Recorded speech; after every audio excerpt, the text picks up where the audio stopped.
that we want to have answered. And of course, you know, at the core of all of this is, you know, the families who are arriving at Gatwick from the UK, obviously, to be met by the worst news possible.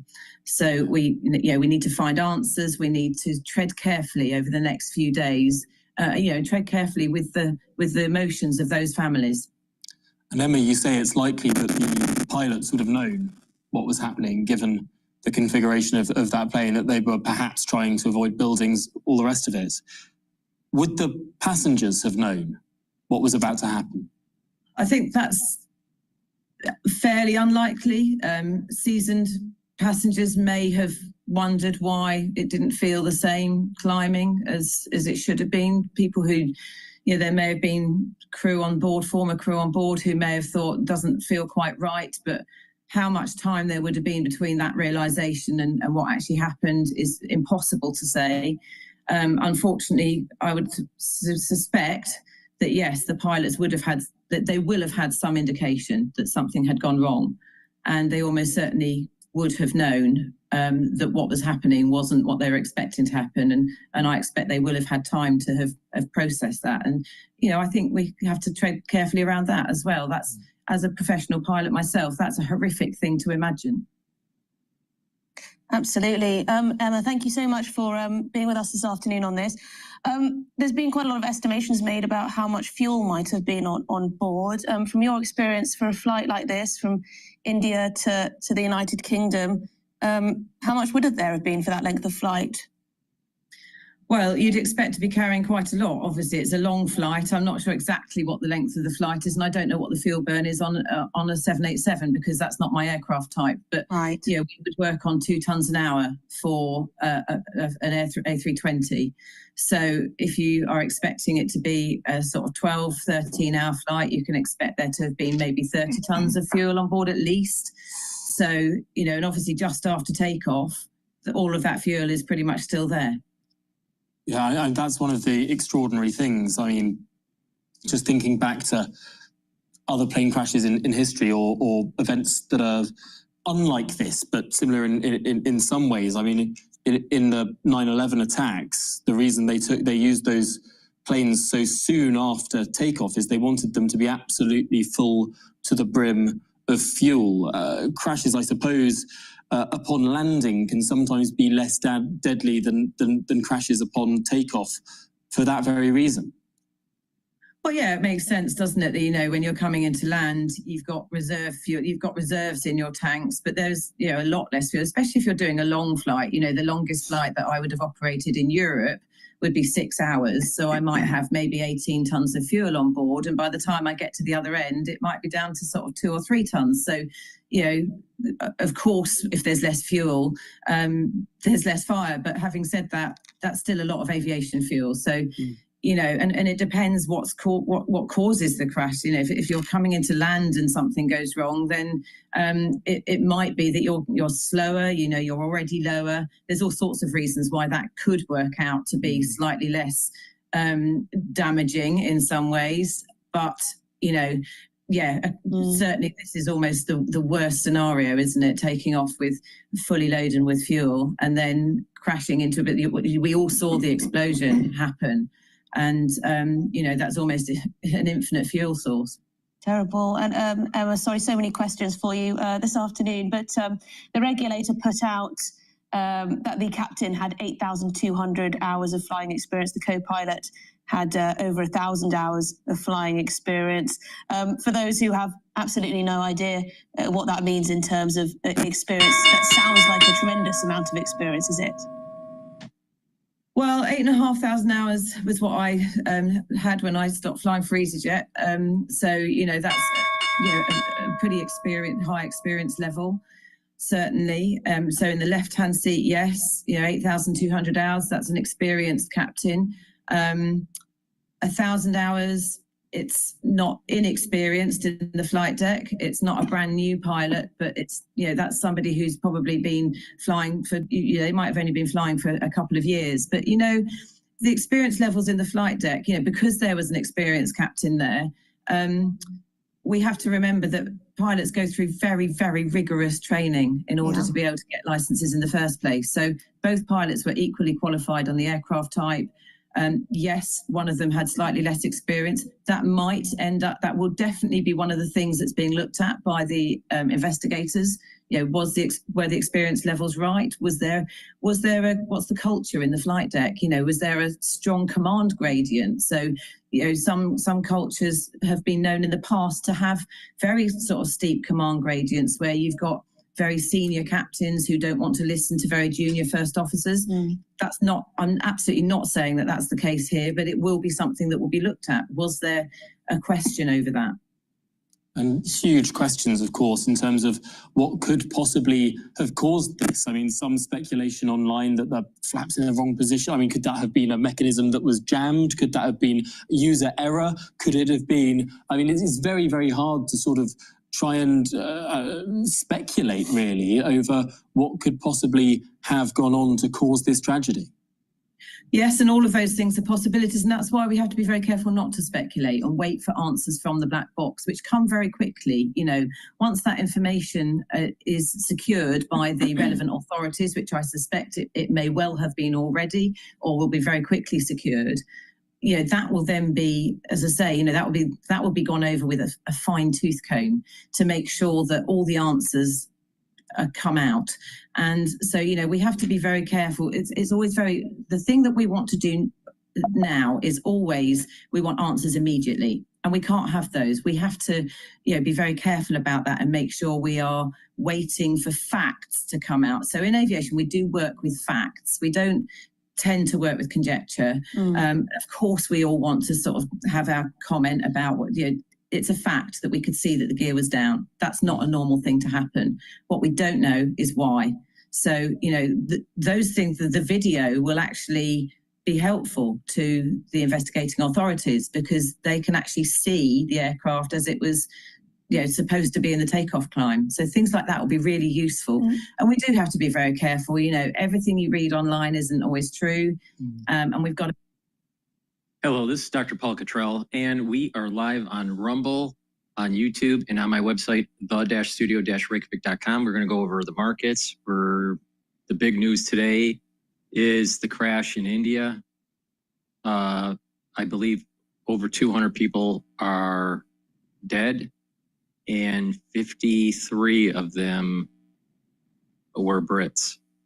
So I don't know of any reports of any survivors, but I think everyone had passed on that crash from Indian or Air India. I think it's the name of the airline. Yeah, Air India. So markets have opened in the United States. The S&P 500 is at 6,007. The VIX index is at 1816.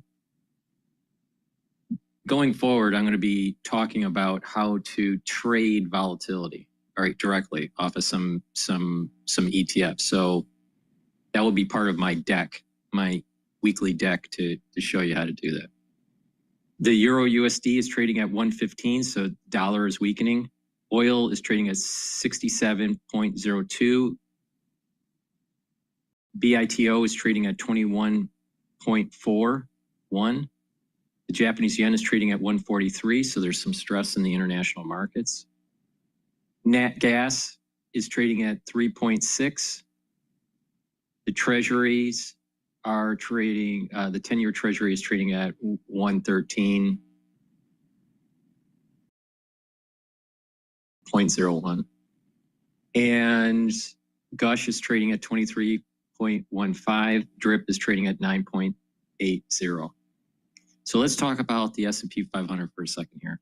So we were going at yesterday at about like 6,050, 6,040. And now we're trading a little bit just above 6,000. 6,000 is a support level, but it's establishing support levels, so it could break. A very powerful support level now is at 5,750. So we have a support level at 6,000 and a strong support level at 5,750. Now, the big resistance point is going to be 1,130. So just keep that in mind. VIX is, a little bit elevated. It's above 17, right? It's at 18, 19, but it's still decent. Nothing to really worry about.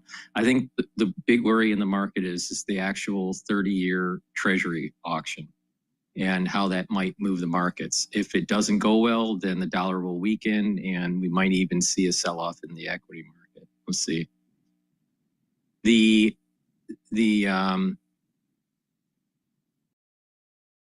jobless, or was it some job numbers came out.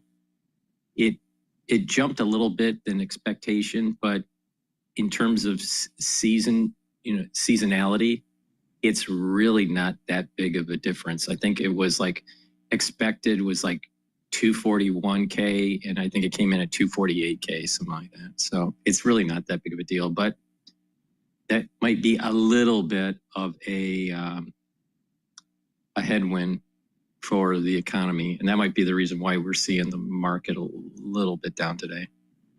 So that's what we're at right now. Please help support the work that I do. These videos are for free. I give you advice, some insight, I guess, on the markets, my perspective. We go over the news.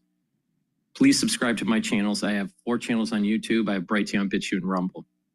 I also go over some scientific endeavors and international news. So it's not just financial markets.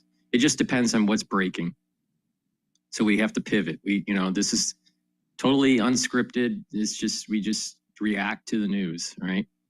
So we're live streaming on Rumble, on YouTube, and on my website, the-studio-reykjavik.com.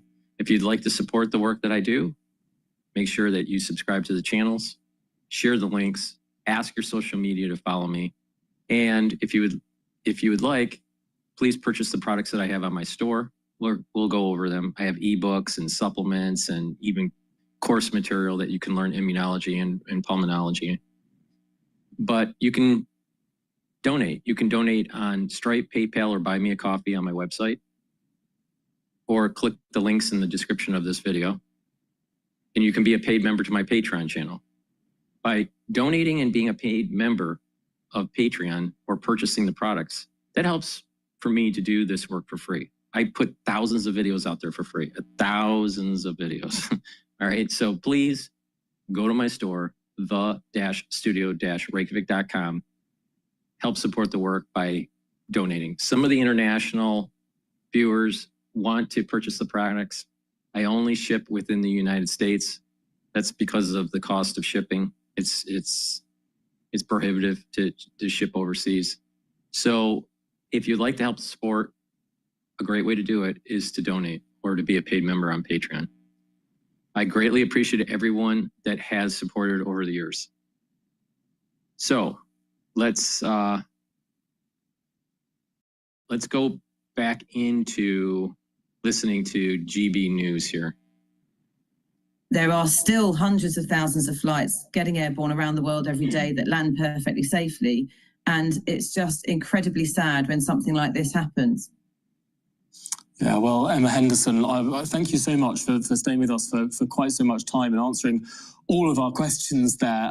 Really do appreciate your expertise on this developing story. That's former airline pilot Emma Henderson. Yeah, it's so interesting to hear from someone who's been a pilot for so long, so many hours of experience. We're hearing from London Gatwick, which is where the plane was heading. They've released this statement. We can confirm flight 171 that was involved in an accident on departure from Ahmedabad Airport today was due to land at London Gatwick at 6:25 BST. The Boeing 7878 aircraft had 242 passengers and crew members on board. They added London Gatwick is liaising closely with Air India, and a reception centre for relatives of those on board is being set up at Gatwick, where information and support will be provided. Our thoughts are with the family and friends of those on board. All right, so we're going to pivot over to MSNBC. Steve Ratner is going to be talking about the effects of tariffs.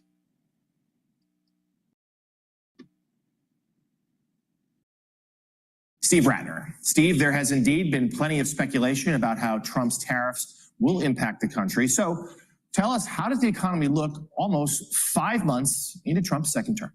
Yeah, it's interesting, Jonathan. I think all of us predicted that inflation would start to go up as a result of those tariffs. But yesterday, there was a report that, in fact, it has really not yet gone up, or at least not yet gone up. So the Commerce Department reported that prices for all goods went up by 2.4, I should say the Labor Department, 2.4%.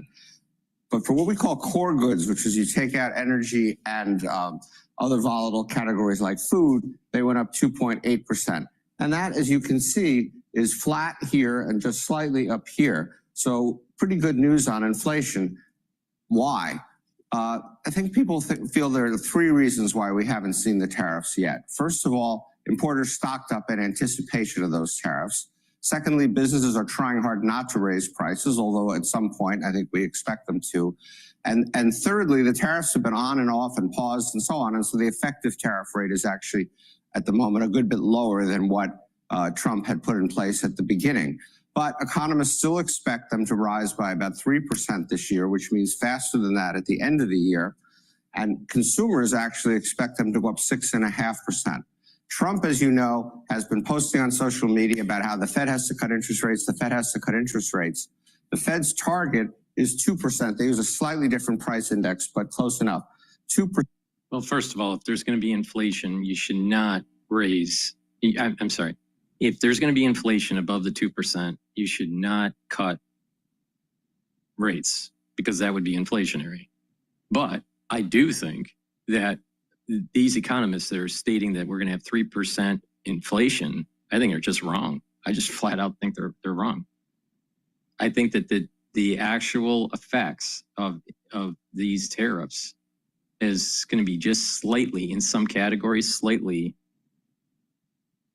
increases in prices.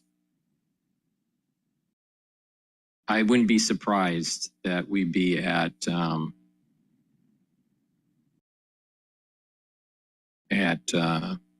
like the 2%. So the economists are saying that it's going to go up 3%, not to 3%, but up 3% above the 2% target. So we're going to have 5% inflation. That's what they're saying, according to that chart. It looks like that according to that chart.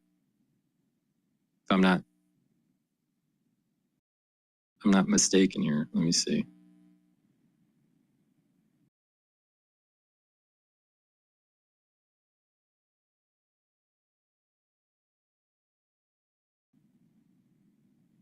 All right, expectations is at 6.5%. The Fed target is at 2%. All right. And I want to rewind what he said, because I want to understand if the economists are saying that it's going to go to 3%, so it's only going to be 1% above, or if it's going to be actually 5%. I just want to read here. So the Commerce Department reported that prices for all goods went up by 2.4, I should say the Labor Department, 2.4%. But for what we call core goods, which is you take out energy and other volatile categories like food, they went up 2.8%. And that, as you can see, is flat here and just slightly up here. So pretty good news on inflation. Mm-hmm. Why? I think people feel there are 3 reasons why we haven't seen the tariffs yet. First of all, importers stocked up in anticipation of those tariffs. Secondly, businesses are trying hard not to raise prices, although at some point I think we expect them to. And thirdly, the tariffs have been on and off and paused and so on. And so the effective tariff rate is actually at the moment a good bit lower than what Trump had put in place at the beginning. But economists still expect them to rise by about 3% this year, which means faster than that at the end of the year. And consumers actually expect them. All right, so the economists are saying that it's going to go slightly higher than the. So the economists are basically saying it's going to increase by 6%, 0.6% more than what we're at right now. It's not that big of a deal. Go up 6.5%. Trump, as you know. That's where the problem is the expectation. So economists are saying it's going to be at 3%. Target it's at 2%. So it's going to be 1% over target. So we're listening to this huge tariff issue that's going to tank the economy over a 1% increase over the target by the economists. The economists always seems to be wrong. But the thing is that what's the difference is the expectation. They think it's going to be 6.5%. That's the household expectation. Well, if the expectation is higher, then by 4%, 4.5% actually. So if the expectation is at 6.5 minus the 2% target, it's above 4.5. All right. While the economists are saying it's only going to be 1% above target. So what's the big deal? That was the reason why I had to listen to this more closely. Has been posting on social media about how the Fed has to cut interest rates. The Fed has to cut interest rates. The Fed's target is 2%. They use a slightly different price index, but close enough. 2% is what the Fed wants to cut interest rates. So there's a tug of war going on, right? Right. So the economists are saying we're going to be at 3%. The Fed's saying we want to be at 2%. Expectations at 6.5%. So let me get this straight. Expectation usually when there's a little bit of a downturn in the economy usually overshoots. All right. So the economists are saying that the economy is going to tank because of a 1% above the target from the Federal Reserve. I don't think so. Don't worry about it. Now between Trump and Jerome Powell, the head of the Fed. But let's look at another indication of what impact the tariffs may have this year. The World Bank, completely dispassionate, a neutral organization, put out its semi-annual forecast day before yesterday. And what did they do? They took down growth estimates for the U.S. pretty substantially. They had been projecting back in January 2.3%. Now they're down at 1.4%. It is more than worth noting that 1.4% is exactly half of the 2.8% that we achieved in the last year of the Biden administration. So the president who promised to, quote, revitalize the American economy is actually looking at a growth rate of half of what it was last year. And then the other noteworthy point is we may well be shooting ourselves in the foot because the World Bank only took down its estimates for Europe's growth rate, which is slower than ours, but they took it down by a much smaller share. And they didn't change China's growth rate at all. So they feel that China is going to work its way through these tariffs a lot better than we are. That's such an important point about growth rate. We'll have more to say about tariffs in just a moment as we read from a Wall Street Journal editorial board take about Trump's tariff policy towards China, or lack thereof, really. So, Steve, let's move now to chart 2. Labor market slowing down. Yeah, so we had an unemployment report last Friday, and the good news is the economy added a lot of jobs. The bad news is that the growth rate in jobs have been decelerating. Now, some of this was inevitable. This is out as we were coming out of COVID. This is a very, very high number of jobs that we were adding. And so it's natural that it would have come down. But now for the last several is actually below. This is the pre-pandemic average. So this is a kind of normal, stable economy, what we were adding. And this is what we've been adding over the last 12 months. There's one other interesting point about this, which is not on here, which is that 600,000 people dropped out of the labor force last month. That is a very big number. We don't know who they are. I don't know who they are, but it's not out of the question. This may have something to do with Trump's immigration policies. But consumers also have noticed the fact that the job market is weakening. If you look at the percentage who think jobs are plentiful, it's dropped to 32%. It was up here close to 60% as we came out of COVID. That's also obviously unnaturally high. But if you look even before COVID, the number of people who thought they were plentiful was about 45%. The people who think not so plentiful, obviously rising. And the people who say hard to get, 19%, also well above pre-COVID levels. And Steve, another indicator of this. But they said that the job openings are actually at a record high. They're having a hard time to filling these jobs. Now, on the other side of the coin is that entry-level positions are actually diminishing, partially because of not wanting to bring on staff. Another is this implementing artificial intelligence within their organization where they can reduce the actual number of tasks that are being done by the entry level.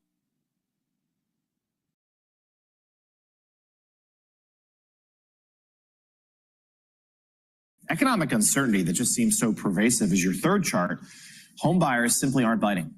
Yeah, I think when you talk about those poll numbers you were showing earlier, things like the situation with jobs and then with houses play a factor in all this. So what's happened? It's really interesting because I think most people aren't buying homes because of the interest rate. the number, again, coming out of COVID, ignore all these wild fluctuations, but coming out of COVID, the number of buyers, the number of sellers was kind of in balance. Now look what's happened. The number of sellers has shot up to almost 2 million. The number of buyers has dropped to 1.5 million. And so you've got almost 500,000 houses sitting on the market waiting. Mm-hmm. I think there's two reasons for that. One is that the higher interest rates for the mortgage. And the wealth effect 1 month ago, or almost a month and a half ago, because of the down part of the market, the downturn on the market, there's this negative wealth effect that is generated. So people are shy to actually purchase new homes. So I think that's a big part of the reason. Also, I think that there's an aging population that needs to dump their property now, and they want to downsize. So that's probably increasing the supply. And because the interest rates are so high, people aren't willing to take those mortgages. Buyers. Now, why has that happened? Some of it is clearly economic uncertainty. Again, you go back to the Trump economic policies. Well, the economic uncertainty is not so much the tariffs, it's the wealth effect. When the stock market goes up, people want to buy. When the stock market is down, which this data is reflecting, is when the market was down, then people will not want to buy because they're digging in. Because it was that sell-off.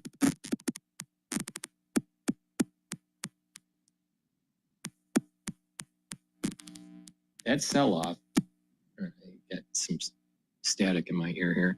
So that sell-off changed the behavior of people, especially with large purchases like homes. But I mean, the sell-off is almost self-corrected. It's mean reverted. It's at 6,019, and the all-time high was 6,130. So we're not that far away from an all-time high on the S&P 500.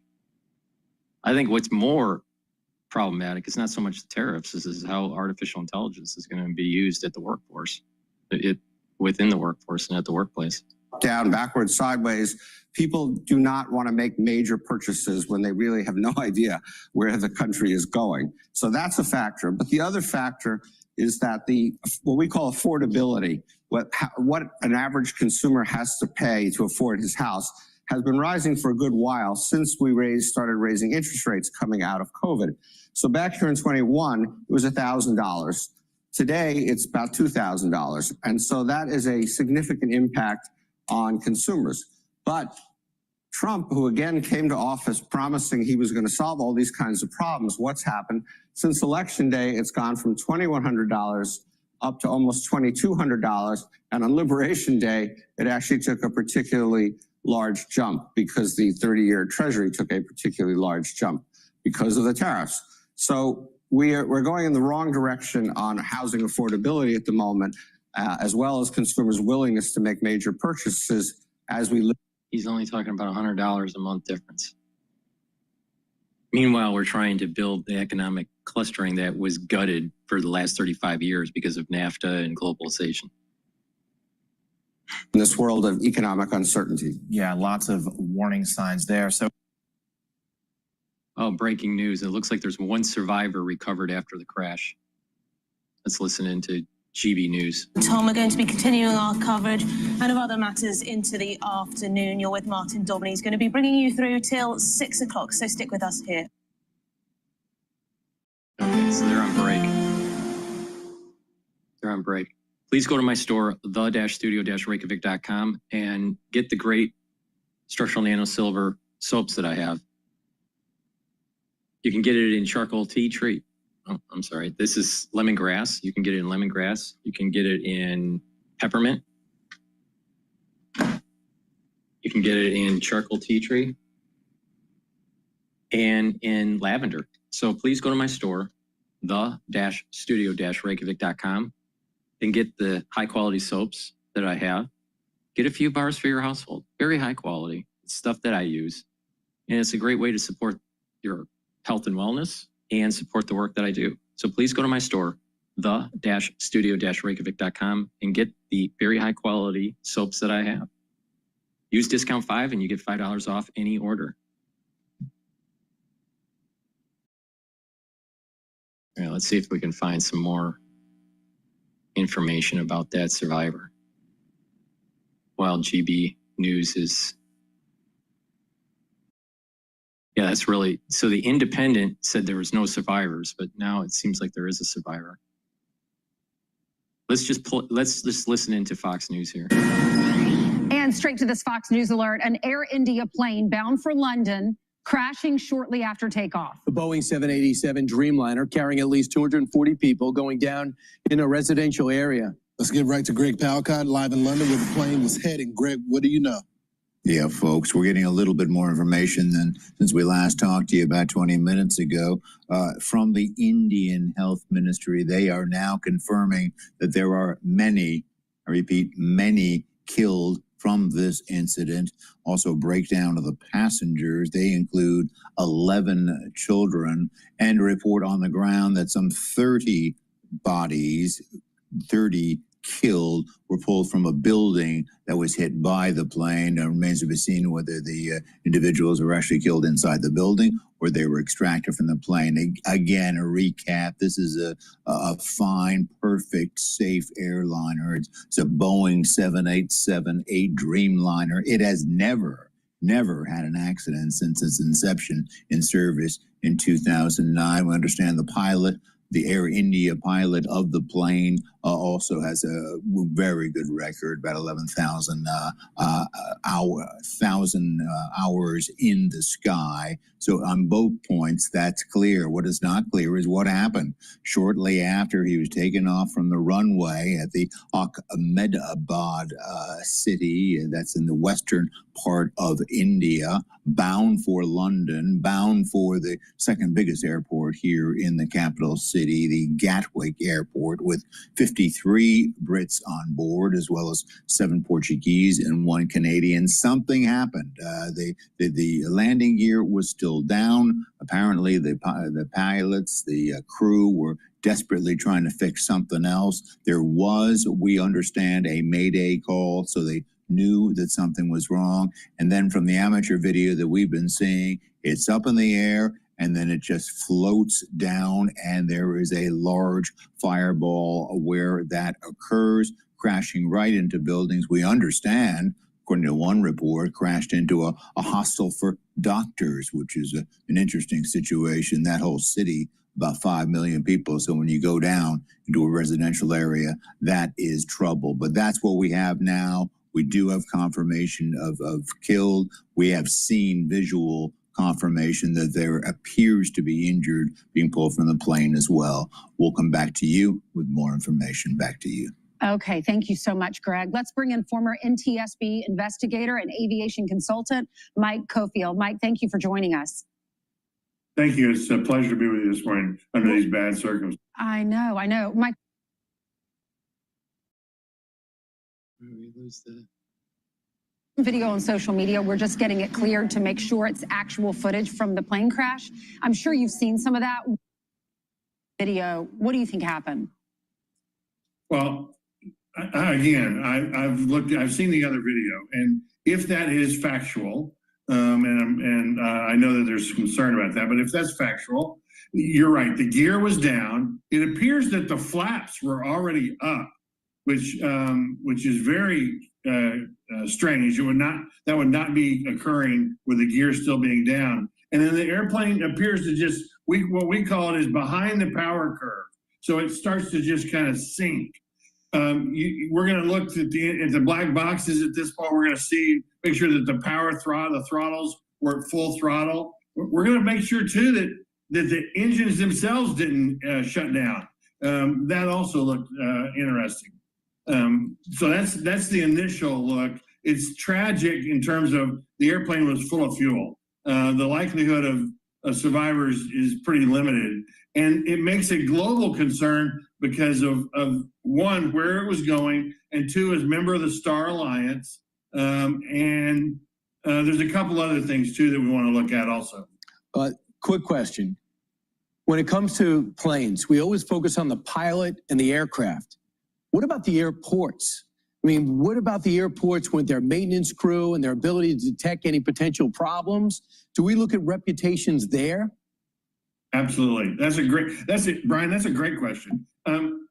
They'll start looking this morning at where the airplane has been, who touched it, and who was around it, and who had access to it. So that's maintenance, flight crews, caterers, and anyone else that might have been around the aircraft. As we all know, the tension between India and Pakistan has been high. They'll look at that. The president's briefing, he would not have gotten it this morning yet. Tulsi would have already received an update from the State Department Ops Center and also over at the Pentagon and Central Command. The president has probably now been briefed. I do know for a fact that Sean Duffy's been briefed this morning already. These are things that, and the Star Alliance deal is that United would have been involved in terms of their Ops Center has received the information. They're sending out notices to all the crews internationally this morning, check configuration, check safety, and check security. And that's reassuring for the American public. So, Mike, we hear this all the time for those of us that travel, that they're doing a safety check before they take off. To complete a safety check and then a minute in, have the Mayday call, does that concern you? Yeah, absolutely. I've got about 22,000 hours with United. And so one of the things you do is you're using checklists, right? And the reason you use checklists is you want to make sure that you break any chains in the decision process that could lead to an accident. And so the checklist for taxi, the checklist for before takeoff, one of the items on the before takeoff checklist on all the Boeing products is flap configuration, right? So you're looking at that. You're looking at all the engine instruments. As you get on the runway and going down the runway, you're the first officer and the captain, and in this case, probably an international relief officer. They are looking at all the engine instruments. A Mayday right after takeoff is very concerning. And so on all those levels, maintenance, mechanics, who had access to the plane, and of course, they're going to look at the black box, which I believe they found one of them already. They'll request, the Indian government and the British government will request, because it's a Boeing product and because of... Breaking news, UK economy shrinks by 0.3% in April.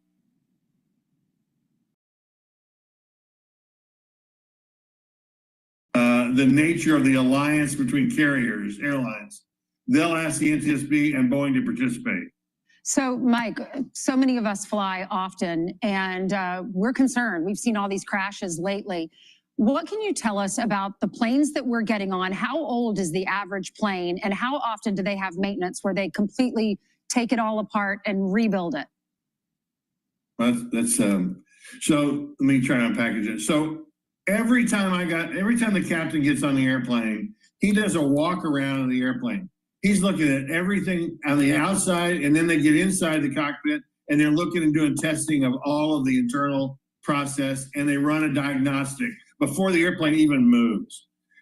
Every night there's what's called a check, and then every so many hours or landings, or what they call cycles, the airplane is brought out of service, and it's either completely gone over where they actually go through the engines, take the engines off, all sorts of different diagnostics. So in the United States, and with airlines that are part of ICAO, which is the International Aviation Commercial Organization that we all participate in, they're looking at all these things this morning. And again, the good news for us here in the United States is that they're going to send out a notice to crews globally on the U.S. carriers this morning. They'll say, check configurations, check, do security and safety checks again, And that'll be really important. And of course, the U.S. government at state, Pentagon, and Tulsi at National Security Council,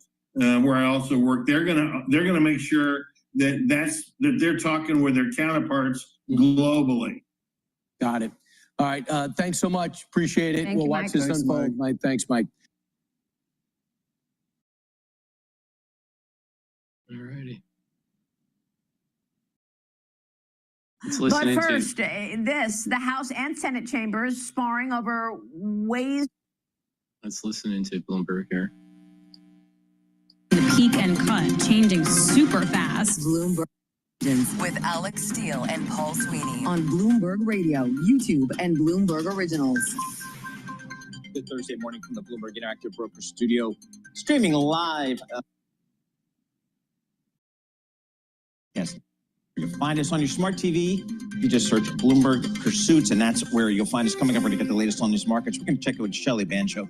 She's Bloomberg Managing Editor for Global Business. She's going to give us the latest reporting we have here at Bloomberg News on this crash in India. Jeffrey Cleveland, Chief Economist at Payden and Regal, will get his thoughts on some of this economic data. Again, we got some PPI data today that kind of confirmed what we saw yesterday with the CPI, which is there's not a lot of inflation in this economy, at least not yet. So we'll get his thoughts there. Michael McKee. We'll get his thoughts on the economic outlook as well from Bloomberg Economics. Dan Ives is going to check in. There seems to be 2 survivors now from the plane. Let's listen. On the ground, this is the plane that's gone into a residential block. Could they be bodies from inside that block? What's the latest situation, Mark? Well, we'd heard about an hour and a half, 2 hours ago, Martin, some very ominous news from the police commissioner in Ahmedabad, who said that all indications were that there were no survivors from on board the 787 Dreamliner aircraft that was bound for Gatwick Airport when it went down. But now these reports coming through, it's reported by the ANI news agency, reputable news agency in India, and they've said in a news flash, indications that a survivor has been found at the crash site. Also, that a second survivor may have been found in the hospital. Now, that wouldn't be unusual because, of course, you've got chaotic scenes with many people injured on the ground there and people, caught up and killed both in the air and on the ground. So in that confused scenario, you can see how basically the emergency services, the ambulances there are just scooping up the injured and taking them straight off for treatment. But clearly they've got word from the hospital that they believe that one of the injured that they're treating is a survivor from the aircraft. We can only hope that that is true. It will be something that the families, including, of course, the families of the 53 British nationals on board this aircraft, will be clinging to any sign that there could be survivors, despite the rather pessimistic view of the police commissioner a little earlier, Martin. Okay, so let's go back to Bloomberg. It looks like maybe there's 2 survivors. And that's your Bloomberg Business Flash, Alex and Paul. All right, happy Thursday, happy Friday Eve, everybody. Alex Steele alongside John Tucker and Paul Sweeney. All right, he's waving. Okay, so we got through the economic data. Yep. Let's take a look at some of the stocks in the move today. I'm Alex Steele with Paul Sweeney. We're joined now by Bloomberg's Isabel Lee. Got to start on Boeing. What's the latest and what's with the stock? The stock is down 4.3%. That's the biggest decliner is an S&P 500. So again, of course, this comes after the fatal plane crash that killed more than 200 people. There were no reports of survivors. And the Boeing 787 Dreamliner was operated by Air India and bound for London. And it crashed shortly after taking off. And this is the worst disaster involving Boeing's most advanced twin-aisle aircraft. So shares of its suppliers, General Electric and Aerosystems, also down by more than 2%. And based on the number of people on board, this would be the worst commercial air crash since 2014, according to Aviation Safety Network. It's just really scary. And Boeing has had a string of accidents since 2018 and 2019. Yep. You just kind of thought. Please go to my store, the-studio-reykjavik.com, and get the probiotics. It's a great foundational part of the health protocol. Another important foundational piece for the health protocol would be the multivitamin that we'll talk about later. I have 2 types of probiotics, the powdered version which is what I take, and the veggie cap version. Both are very high quality. Take it once a day. And by taking a good probiotic, you're improving your immune system. You're improving your gut ability to absorb nutrients. Your metabolism is going to be better. You're going to have better communication between your gut and your liver and your gut and your brain. You're going to have less brain fog. You're going to actually sleep better. You'll be able to think more clearly. In addition, you're bringing down inflammation at the gut level. So please go to my store, the-studio-reykjavik.com, and get the probiotics. Also, when you have a good gut biome, your skin is improved. So again, please go to my store, the-studio-reykjavik.com. Use discount 5, and you get $5 off any order. Wow, Yeah. the AI thing, everybody's going. Yeah, but it seems like it's the AI cloud infrastructure part now where a lot of the focus is being turned to. All right, let's go to Oxford. So Oxford makes the Tommy Bahama stuff, right? Lily Pulitzer. Tommy Bahama, Lily Pulitzer, Southern Tide, the Bonnet Company, Duckhead, Johnny West, and Jack Rogers. None of them sound familiar to me, actually. See, those are all you know in my what? wheelhouse. I was like, you know All in what? my That's okay, Isabel. That's A-okay for It's a you. Jersey Shore thing, dude. Okay. You just, I mean, you're going where tomorrow? Yes. India. Oh, yeah, I'm so going that- to India. That's not Tommy Bahama. I'm telling Yeah, it's not. It's just summer And there. you know what, 40 Paul, degrees you can Celsius. keep it there. 40 oh my. Degrees I'm Celsius. doing the I don't math do here in my Fahrenheit. head here. That's Probably a lot. 190. Yeah. Yikers. All right. Okay, Well, so this stock, OXM. oh, right. Let's get to that. It's down by nearly 10%. The company slashed its profit forecast for the fiscal year. They reported EPS close to estimates and sales above estimates. So Truist said that they remain cautious on Oxford's outlook, especially given an uncertain second half of the year. Citi said it's not surprising that they cut guidance again due to tariff, and especially considering the company's exposure to China. I feel like this is the reason over and over again for companies. All right, Isabel, thanks a lot. Really appreciate it. Bloomberg's Isabel Lee. For more conversations just like this, subscribe to our new Stock Movers reports. Listen for 5-minute audio reports and the biggest. Please go to my store, the-studio-reykjavik.com. And the other foundational piece for your health protocol is the multivitamin. Multivitamins are very important. They're cofactors for enzymatic activity. So this multivitamin is easy to digest. Take this every day, drink it with filtered water, and build off of it. Add the probiotics and some of the other supplements that I'll be talking about later to help improve your health. But this has vitamin A and D3 and the B vitamins and folate and manganese, many others. So please go to my store, take this multivitamin, add it to your health stack, and slow down that aging process. Again, there is the foundation. The foundation is the multivitamins and the probiotics.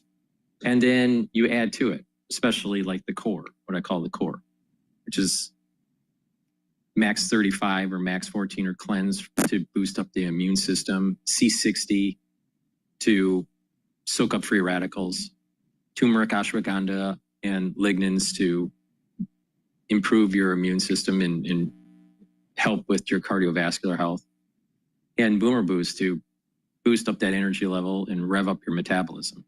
So when you stack these together, you're going to start to notice, especially when you do this over a period of time, that you're having more vitality and you're slowing down the aging process. Your immune system gets better, your endocrine system gets better, you're sleeping better, you just have more vitality. And by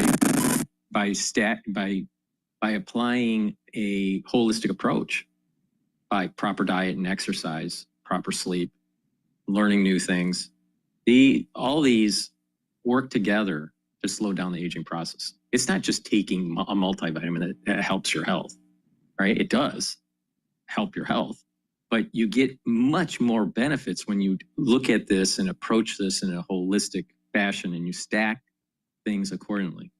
And by stacking them accordingly, what will happen is you're going to be able to target certain systems, neural health or cardiovascular health or gut health, skin, right?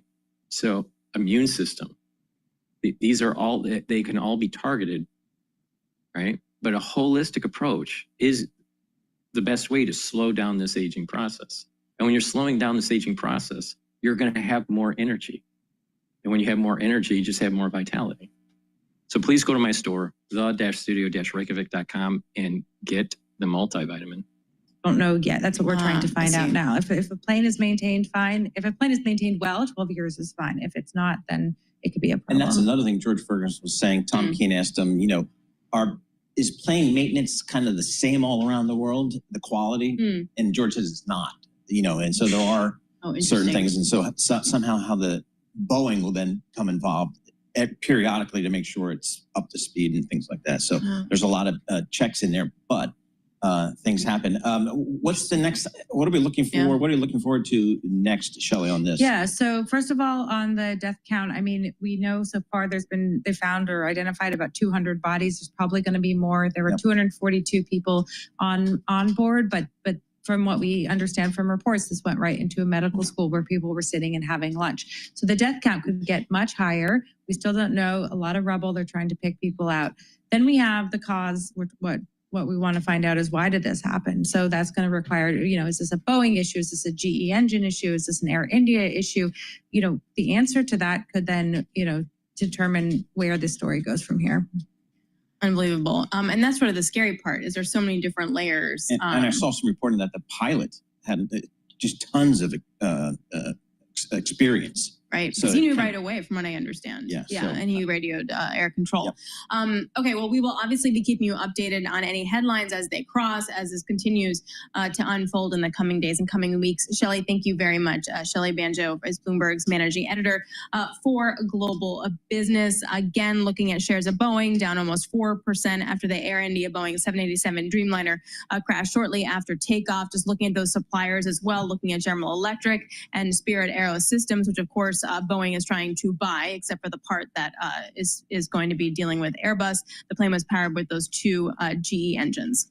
Yeah, and I'm just looking at the, the stock of Boeing. It's up 16% year to date, up about 13% on a trailing 12-month basis. It kind of had seemed like they were beginning to put from at least the stock price performance perspective, they were putting some of their troubles from the last several years. Right, like the worst was in, right? Yes. Yeah. And because I always kept saying to analysts, boy, it just feels like the time to go in and buy this thing. It can't get any worse. They've seen it all. I would stay away from airline companies and makers of airships. So let's talk about oil for a second. It's trading at 67.57, and we have new resistance and support levels. 65 is going to be the new support level. 68.50 is a resistance level. Right now we're trading at 67.61. So it's probably near the high point of the trading range. And so what I've been doing is accumulating positions that are shorting the oil market. So I think that we're near a high end of the trading range for this. Now, the reason for the big jump from 65 to the high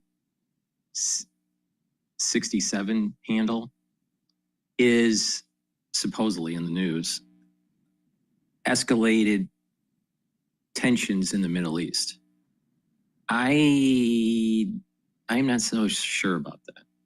When you look at the actual fib sequence, there is a big gap between the retracement line,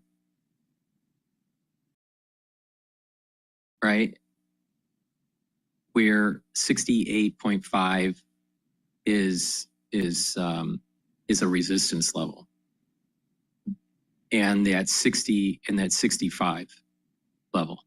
There's nothing there in terms of support or resistance, or right. So usually when there's a big gap between prices, especially in volatile commodities like oil, it can move quickly up or down. So I just think that this is a momentum play that coincides with some tension in the Middle East with Iran, because this was tied to this big jump up seemed to coincide with families and certain personnel at the embassies in Iraq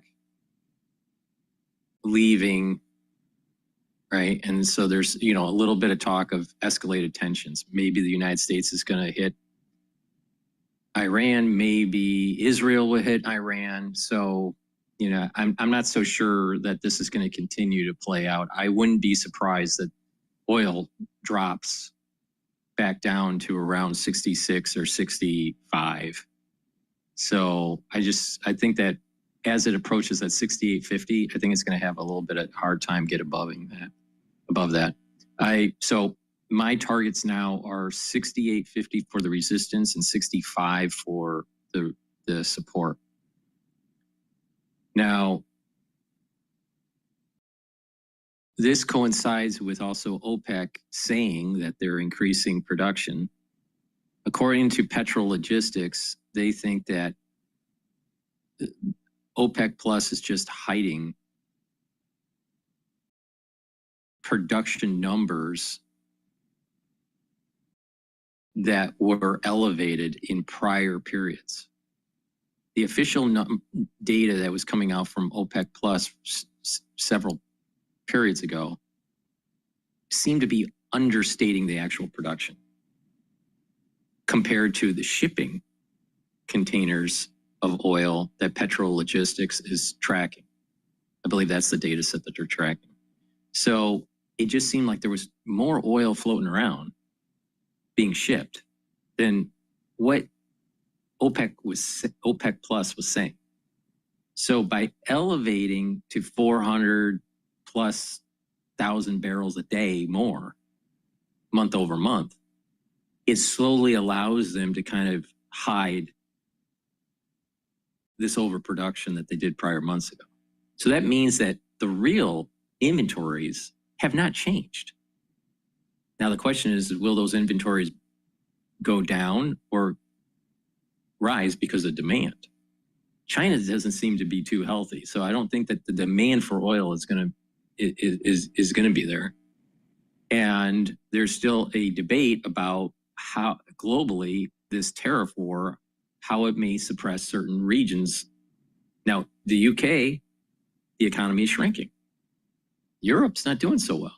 So I'm not so sure that it can justify in the Brent crude market $70 or plus a barrel of oil. So I think it'll go down. The Brent crude should be going down. Last night it was trading at 70 something. I don't know what it's trading at right now because I think Brent crude is probably trading still in the 70s, probably 70 something.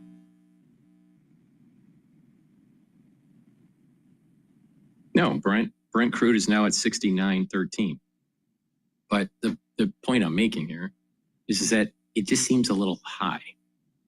It just seems a little high for right now, based on the current dynamics. So I wouldn't be surprised that we see, at least in the WTI, this trading range between 65 and 68.5.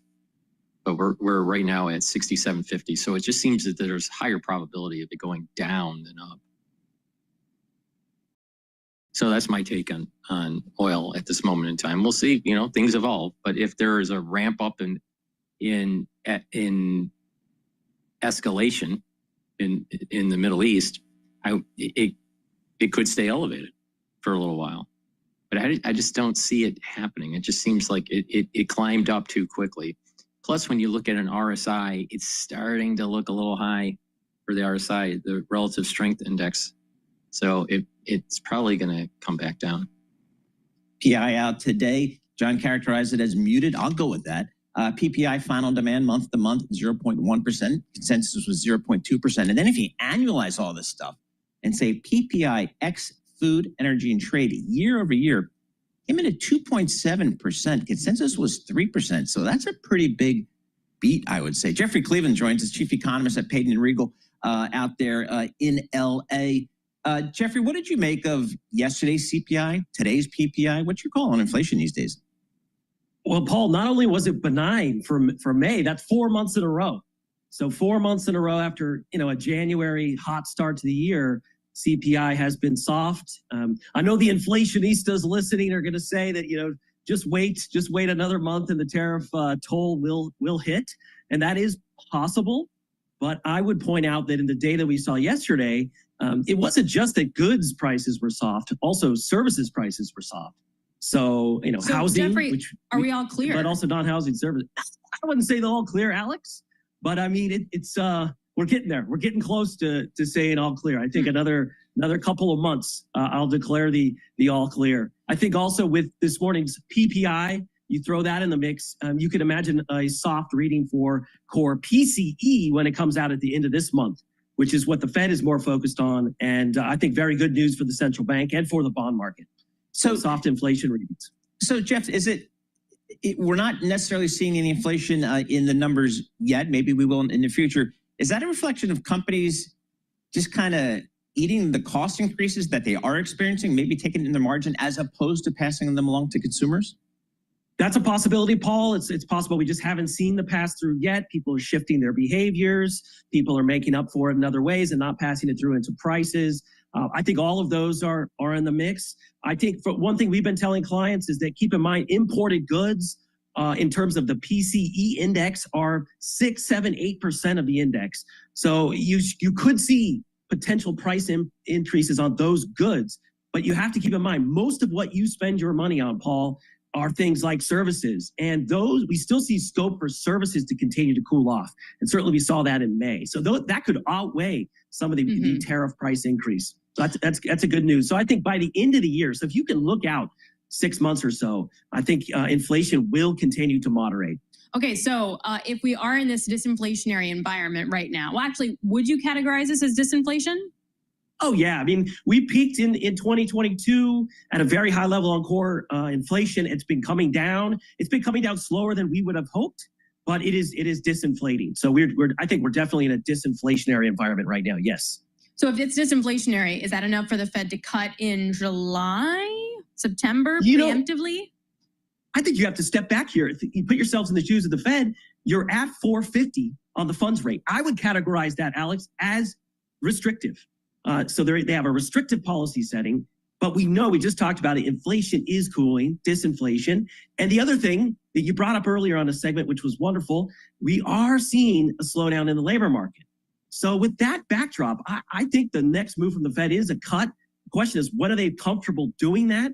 I don't think it's likely next week, but I think the market should start pricing in July, should start entertaining July. But we think by September, guys, we'll have some evidence enough where they could possibly cut.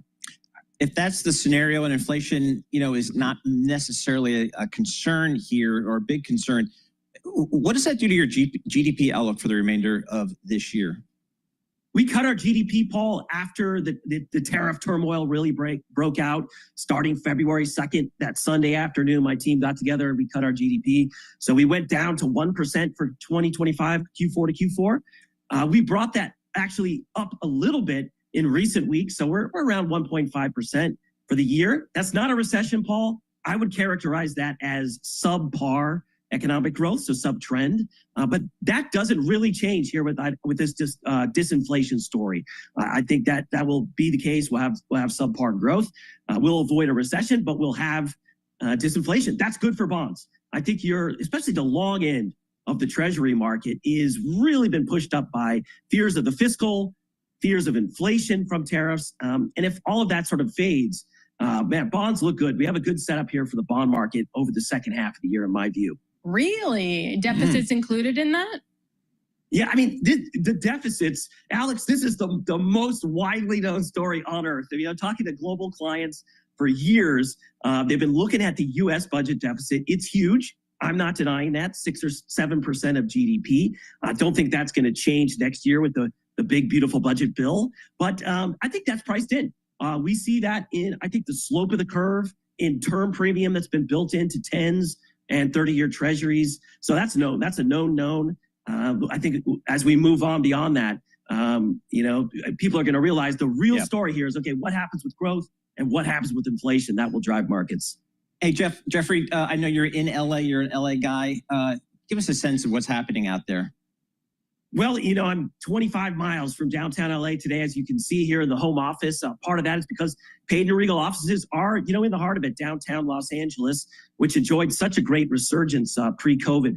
It was a renaissance, if you will. People living and working down there. So the events that we've seen in the last week or so, really unfortunate, causing a lot of uncertainty here on the West Coast. I think as far as it pertains to the economic data, I mean, the big thing we're watching here, Paul, is the labor force. You saw that actually in the May jobs report. Labor force participation went down. We like to look at the labor force flows. So every month you can look at the number of people that are going from being employed, for example, to out of the labor force. And in May, that number was the biggest increase that we've seen outside of COVID in the last 20, 25 years. It could be retirements. It could be people leaving the labor force for reasons other, than work-related, maybe family-related reasons, but it could also be related to the immigration issues. So I think we need to keep an eye on that, because the labor force participation is a key part of economic growth. Let me get this straight. We're worried about the economy going to hell, and that the Federal Reserve needs to lower rates because illegal immigrants are here and they're contributing to the economy. This is just slave labor. CPI data yesterday, the PPI data today, I'm like, I'm not seeing any inflation out there. Is this just a timing thing? Do we need to be patient? Or is there something else going on in the economy that may be mitigating some of the tariff-related inflationary pressures? There's a little bit of all of that in there. The biggest thing is the tariffs haven't really hit yet. Most of them were paused by the president. In areas where we have had tariffs, like steel, we did see in the PPI today a 7.1% rise in steel prices last month. So there are sectors affected by tariffs where tariffs are leaking through. In the CPI, washing machines went up over 4%.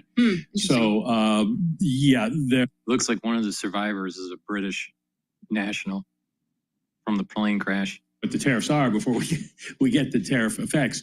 Interesting note, speaking of Donald Trump and not knowing what he's doing, Jeff Cleveland was just talking about the labor force flows, and especially out in California. I don't know if you saw this tweet a few minutes ago from Donald Trump about the farmers complaining that the deportation policy is taking a lot of workers away from them, and it seems to be getting on the president's agenda. And he says changes are coming. So I don't know what that means, but I'm sure that people in many agricultural communities are worried because it's the undocumented people who come in and do all the work in the fields, and those people, as I understand it, have started to disappear because they don't want to be disappeared. To that point, when we saw the continuing jobless claims increase, so basically people who are unemployed are having a harder time getting jobs, why? Like, is there a sector breakdown? No, there's not a sector breakdown, but what we're seeing is general reluctance by companies to do anything. Oh, I see. They're not. It's not that they're letting people go in vast numbers, and they're definitely not hiring. They're waiting because they don't know either, and that's what you get from all the Fed officials that you talk to or I talk to these days. Is they're relying on what companies are telling them they're doing, which is basically just sitting and waiting for some sort of guidance on which way the administration is going to go. If Trump takes off all the tariffs and they lighten up now on the immigration thing, then maybe the economy starts to rebound and people feel better about it and companies go back to investing. Otherwise, they might start laying people off, figuring demand is going to slow. And the jobless claims, 248, is that getting to a level that gets your attention at all, or we just it would be if we thought that that was an ongoing process. The problem is this is a time of year when it's really hard to seasonally adjust for jobless claims because the dates of the things that happened, like Memorial Day, and then when school gets out, move around. And this is a time of year when a lot of people who work in schools, not teachers so much, but all the support people, they get laid off because it's the end of the school year, and so they can go file for jobless claims. And so the Department of Labor knows this, and they try to adjust for it, but they can't get it exactly right. I see. But we haven't seen a big spike. We saw it go up, and then it stayed that way. If it goes much higher, then you would start to worry. All right, Mike. Always appreciate it. Michael McKee, Bloomberg International Economics and Policy Correspondent, joining us there. And just taking a look at what's happening in the bond market, we are off. The bid is strong, but not as strong as it was, is what I mean. The 2-year yield is now down only 4 basis points. You got the 10-year down by about 3.7 basis points there. So what that winds up meaning then for the Fed, as Jeffrey Cleveland was talking about, he thinks that they should go ahead and cut, that the disinflationary trend could stay. This is Bloomberg.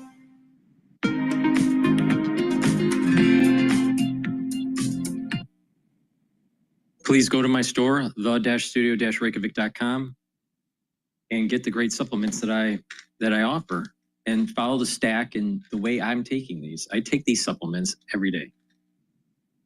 Clarity Factor gets rid of that brain fog. It also helps support your memory. Now, by taking this every day, you're going to be able to concentrate on tasks, either in school or at work, or even if you're retired. Drink it with filtered water, but also do a holistic approach with this. That is, eat properly, drink the filtered water, stay away from processed foods, reduce your sugar intake, detoxify your body, get proper sleep, do the 4 modalities of exercise, which are weight training, cardio, balancing, and stretching exercises. Learn new things, talk to people, read and write. Those are really important. Stay away from screens. Try to reduce your screen time, all right? And by doing that, you're going to improve your neural health. So please go to my store, get the Clarity Factor. This is super important to take every day. It helps support your neurons, and it gets rid of that brain fog. And getting those neurons to fire regularly is going to improve your neuroplasticity. It's going to, what I call positive neuroplasticity, it's going to increase dendritic connections. Your neurons are going to communicate more easily, and therefore your memory is better, your recall is better, your cognitive function's better, even your kinematics are better. So please go to my store, the-studio-reykjavik.com. Use discount 5 and you get $5 off any order. But also what's important, not just neural health, but vascular health. They're connected. Because if you have good blood flow, you're going to have the good microenvironment for the neuroplasticity. This positive neuroplasticity I'm talking about. If you have poor blood flow, your neurons are going to die. All right. So please go to my store, the-studio-reykjavik.com, and get the supplements that help with cardiovascular health. And again, exercise is super important. Resistance training, cardio, balancing, and stretching exercises. All 4 modalities are very important. Take omega-3. Omega-3 is a supplement that will help to bring down systemic inflammation, help to reduce overclotting. It reduces the stickiness of the red blood cells. And it will help to improve your lipid profile by bringing down LDL levels and increasing your HDL levels. When that happens, you're reducing the chances of LDL being oxidized. Oxidized LDL helps to form plaque. You don't want that. You want less oxidized LDL. How plaque forms is that there's inflammation at the vascular level, eventually causing damage at the intima of the blood vessel. And then what happens is you have LDL that gets in to the media, the middle part of your blood vessel, and is oxidized by free radicals. That oxidized LDL is eaten up by a macrophage. That macrophage then switches into a foam cell. That foam cell hardens and ends up being plaque. If you reduce inflammation, reduce LDL, reduce free radicals, you reduce plaque formation. So please go to my store, the-studio-reykjavik.com, and get the omega-3. Take it every day. And again, it's a holistic approach. So please go to my store, use discount 5, and you get $5 off any order. The link is in the description of this video and all my videos.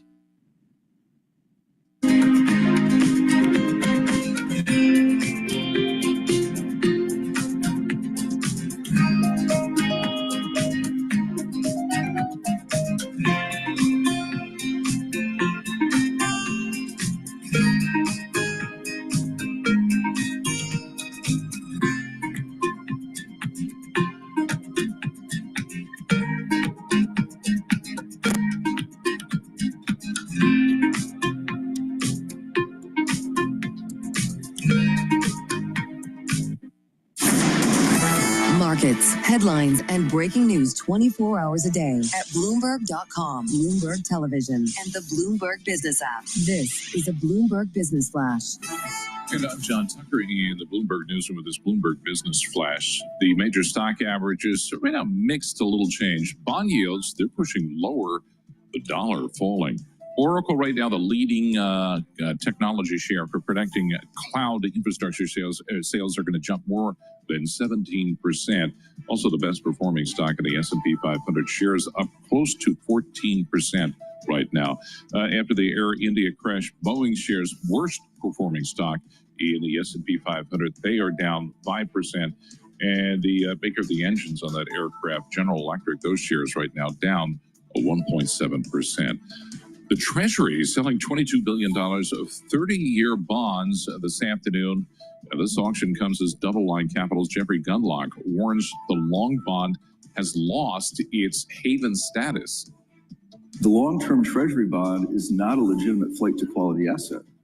It's not responding to lower interest rates. It's not really responding to an inflation rate, which is now 2.5%. Gundlach telling Bloomberg a reckoning is coming. Surprisingly poor reception for last month's 20-year auction that contributed to the bond sell-off that pushed 30-year rates as high as 5.15. Right now, the long bond is at 4.87. That's down about 4 basis points. S&P 500 up 16 points at 6,039 in the index. The Dow Jones Industrial Average up 25 points, and the NASDAQ 100 57 points higher. And we check the markets for you all day long right here on Bloomberg Radio.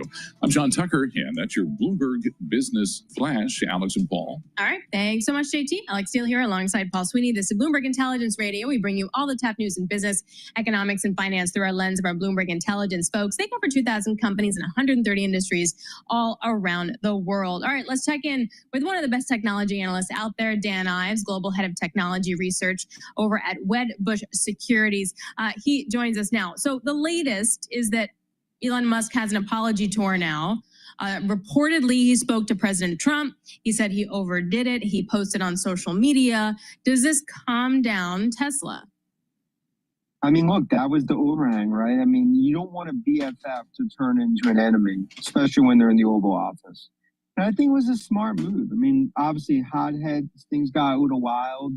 But I continue to believe Trump and Musk will be friends again.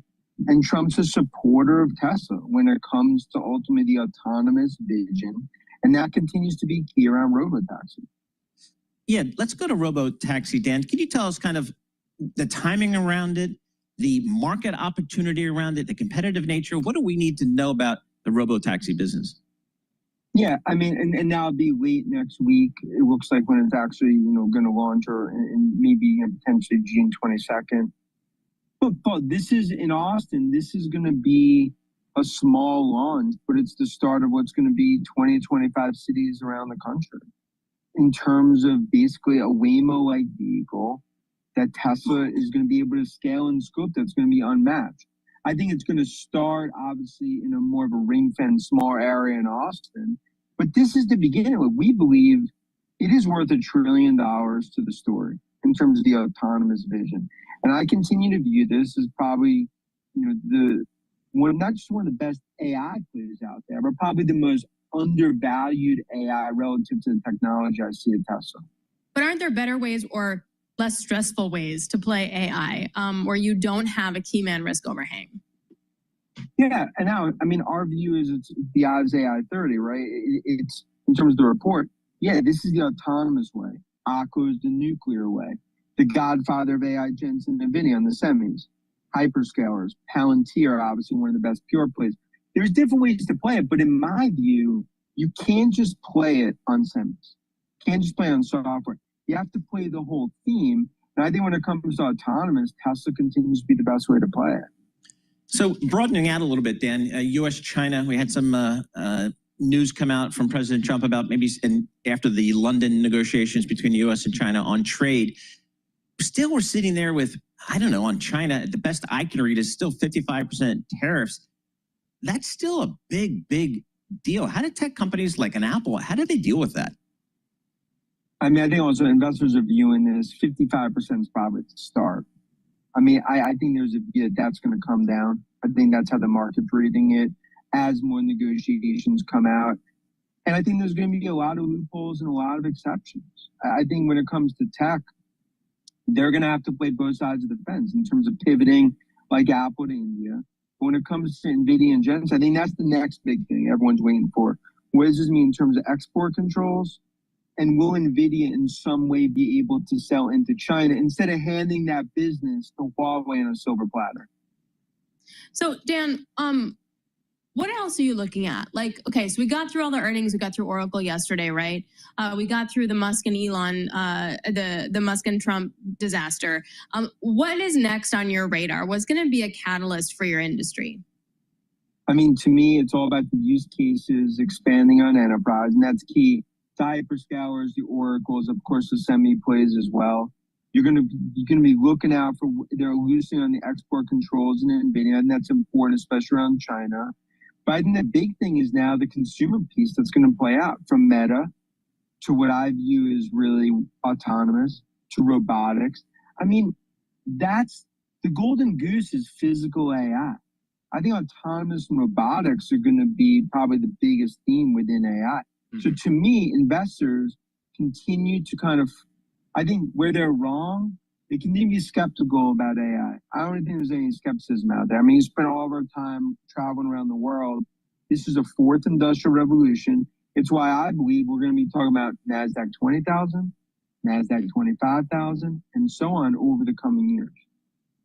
So Dan, when we think about AI, one of the question marks in your world, Dan, and the world that touches almost everybody out there, a couple billion people, is Apple.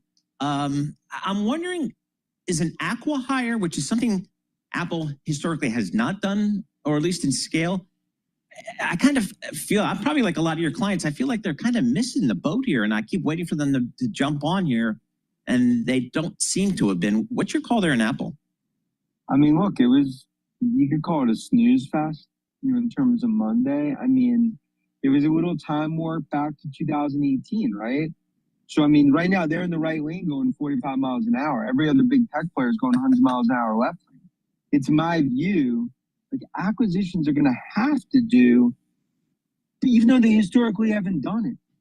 But I think it was clear on Monday, we walked out of there for the first time coming out of Apple Park, kind of shrugged the shoulders. Okay, sorry, I was getting distracted by your hat. So for those of you who are on radio, usually we're used to like Dan's really loud colors and jackets and stuff. But you have a hat. What does it say? Epic. Oh, I mean, epic. Now it could be used to describe Sweeney as epic or AI. Back in the day. You could use it in a few different ways. Okay, that feels important as Dan Ives does stock analysis from a car, which Exactly. We've done it all. I remember doing it first with the BlackBerry, driving between meetings in like Minneapolis and stuff like that. That was way back in the day. Dan Ives, thanks for joining us. Appreciate getting a couple minutes of your time. Dan Ives, Global Head of Technology Research at Wedbush Securities. Of course, we all believe that Dan Ives peaked when he was a student at Penn State, Happy Valley. No, and he's it's been an all ETF down. now. Oh, that's right. I mean, come on. Maybe that's his peak, though. Exactly. At the end of the day. In the markets, it really is about the dollar today, it feels, falling to its weakest level in about 3 years.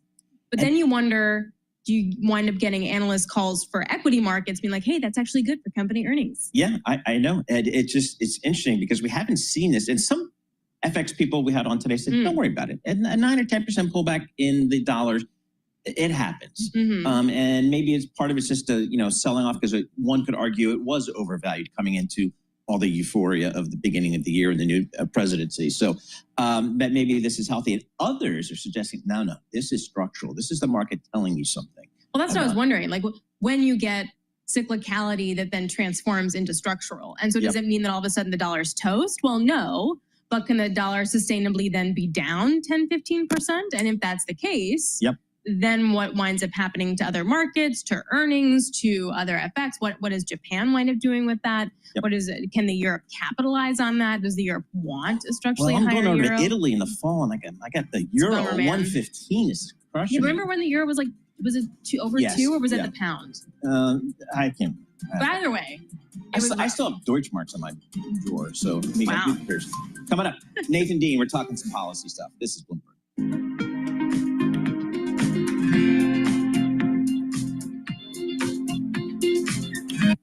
Please go to my store, the-studio-reykjavik.com, and get the great supplements that I offer. The S&P 500 is at 6,039. VIX is trading at 1744. Euro is trading at 115. Oil is trading at 67.57. BITO is trading at 21.57. Japanese yen is trading at 143. Natural gas is trading at 3.5. Now let's talk about two supplements that are really important for your immune system and also brain function. Magnesium and zinc, very important for our immune system. Drink it with filtered water. But magnesium also helps the efficacy of D3, vitamin D3. So vitamin D3 will perform better when you have magnesium in your supplementation or in your diet. And magnesium and zinc, that just brings up that immune system. But magnesium helps with brain function, super important. And again, you start turning age 40 or you're older, you need to start taking care of your brain function. We're going to see a lot of people in our circle of social networks, right, where people are going to have neurological problems in the next 5 to 10 years. All right. Part of it's due to aging, part of it's due to environment and some other factors. So it's very important to start protecting your neurons. Vitamin C and magnesium helps with the immune system, helps with skin. Vitamin C is very important for skin health. And magnesium helps with brain function. So stack with the magnesium and zinc and the vitamin C and magnesium, you're helping with your brain, your skin, and your immune system. So please go to my store, the-studio-reykjavik.com. Use discount 5 and you get $5 off any order.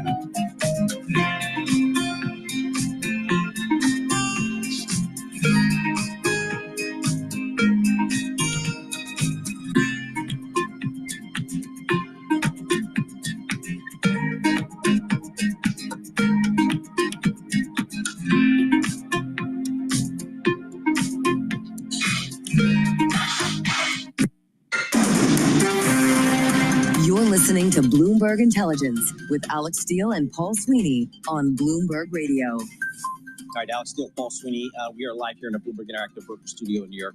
We are streaming live on YouTube as well. All right, I'm looking at some Bloomberg reporting here. President Donald Trump says he intended to send letters to trading partners in the next 1 to 2 weeks, setting unilateral tariff rates ahead of a July 9th deadline to reimpose higher duties on dozens of economies. So sending out letters, I'm not sure what that means, but I guess, do I watch my... Dear sir or ma'am. Exactly. To whom it may concern, we're raising your things. Nathan Dean, he knows stuff because we pay him to know this stuff. Nathan Dean, Bloomberg Intelligence, Senior Policy Analyst. Nathan, just give us your latest kind of overview of where we are on these tariffs here, a little, I guess, context. Yeah, what I would say is there's really two phrases we're saying at the moment. The first is uncertainty. And look, if you're in the markets, this isn't a new word. You know that uncertainty is the word for 2025. But I would also use the phrase status quo, because even though President Trump said yesterday that he's going to send those letters out, and for what it's worth, that's a much easier way than going to the Rose Garden and holding up a little card that says here what the new tariff rates. You know, I think what we're going to see is we saw some reporting from Bloomberg News just last night that President Trump was also talking about extending this. So I think the current idea here is that you're going to have a situation where you have President Trump going out there and making threats or making statements that raises headline risk. But subsequently, you're also going to have this idea that we're just going to try and keep the status quo because we don't want to rock the markets. And so I think you are going to see some examples. I think President Trump may pick on a couple of countries or the European Union in particular to try and raise a renewed threat or a headline risk in order to spur negotiations. But I think for the next 3 to 6 months, the markets are going to face this status quo of a 10% baseline plus an extension or plus an exemption or plus a certain additional threshold like we saw with the China agreement, and that should probably stick through the third quarter. Are these agreements, and really we're just looking at China and the UK, are they actually different, or are they just kind of circling back to where we were before all of this trauma unfolded here? Well, so the China one is mostly status quo from where we were before, but the UK agreement was different because the United Kingdom didn't have a trade deficit with the United States like other certain countries do. So the base case scenario that you should be looking at is a 10% minimum tariff on every country. I mean, look, we heard Treasury Secretary Scott Bessent say if they don't have any trade, tariffs on us, we're not going to have tariffs on them. But this idea of a 10% baseline is something that's usually sticking around at the White House. But then you're also going to see exemptions. For example, automobiles, technology, anybody that can get into the White House is going to be pushing for President Trump to offer exemptions. And we just go back to this idea that if you are going to see sectors that impact consumer prices, so think of things like Apple MacBooks or Amazon or Walmart, like Treasury Secretary Scott Bessent was just getting pushed about in the Senate Finance Committee, then you are going to see exemptions, but then there are going to be additional tariffs for other countries. But we should say that a lot of this depends on negotiations. Bloomberg News reported just 20 minutes ago that Prime Minister Mark Carney said the U.S.-Canada is going well. They reported last night that negotiations with India weren't going so well. So that idea for examples to be made before July 9th could come about. Okay, I guess we just keep in touch with him. I hear some skepticism from Paul at this moment. It feels like we're going to get to a spot kind of where we did last time, which is at the end of the day, it's a lot about nothing. And I think the markets, certainly the equity markets, might be pricing that in with the rebound here. All right, Nathan, for the adults in the room here, what's the next thing from DC we should be focusing on here? So the number one question we've been getting from our clients just this morning is when is the Senate Finance Committee going to release its legislation or its text of President Trump's one big beautiful bill? So if you're an equity investor and you're exposed to the solar industry or the wind industry, this is very important to you because Senator Crapo just last night was saying that things like certain tax credits should be phased out earlier. And we think he was hitting at solar and wind, and others would be extended, which was nuclear and geothermal. Now, obviously, we're still waiting for that text. Now, I think that text is going to come after market close on Friday. I think it's going to come Saturday or Sunday, but keep your eyes out because there is this potential for some, I used to say marijuana stocks have hot sauce. Now I say the solar stocks, they have hot sauce. So these things move around. So definitely keep your eyes out for that. That's probably the next major catalyst you're going to see coming from Washington. Is that is hot sauce reference a good thing or a bad thing? Or just spicy? Just stuff happening? Just spicy. I stole it from our friends over in the ETF space. Okay, no, fair enough. Because the solar sector is just really in a mess based on when the tax credits land when it comes out of the Senate. Do you think the timeline still works? I do. I think, obviously the senators want to have all this legislation out in the public arena before Juneteenth next week. They're going away for a couple of days. And I think the Senate can eventually get there. They seem to be a little bit more, I'd say, on board. There were still major questions about the deficit, getting the Rand Pauls on the debt ceiling and, the other senators, Ron Johnson's, if you will, on board. But I think they can get there by the 4th of July or maybe even after the 4th of July. We still are thinking an 80% chance this gets done before the August recess. All right. I mean, those recesses are actually a good incentive to get stuff like done. Deadlines. Yes. So it's good. All right, Nathan. Appreciate it as always, Nathan Dean. He is our go-to person in DC to explain all the craziness down there in terms of the policies. Nathan Dean, senior policy analyst, Bloomberg Intelligence. He's down in our DC bureau. And again, we're going to get some tariff discussions continuing.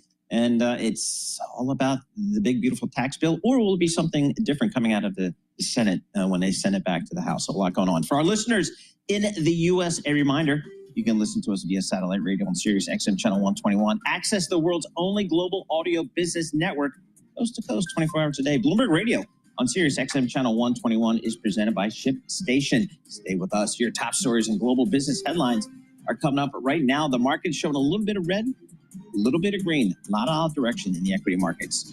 Yields coming in. This is Bloomberg.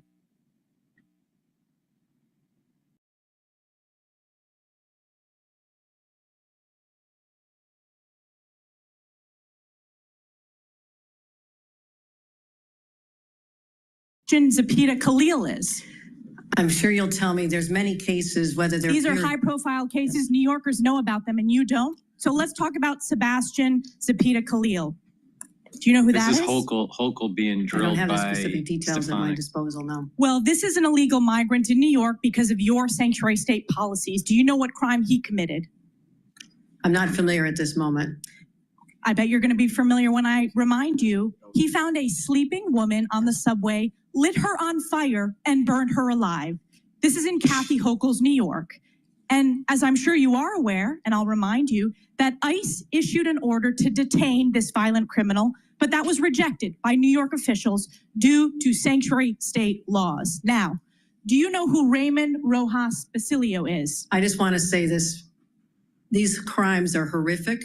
Because of your sanctuary state policies. In all of these cases, we would work with ICE to remove You did them. not in this case. They are walking on the streets because of your policies and your executive order that you signed 3 times. Now, Raymond Rojas Basilio, do you know who that is? I'm telling you this.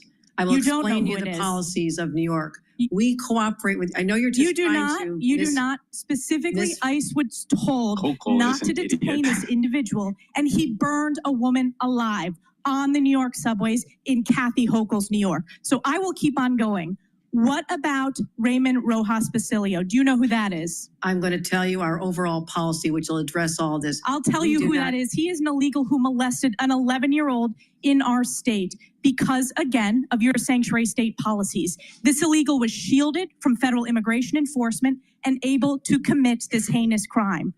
And what about Wilson Castillo Diaz? Do you know who that is? I'm telling you this.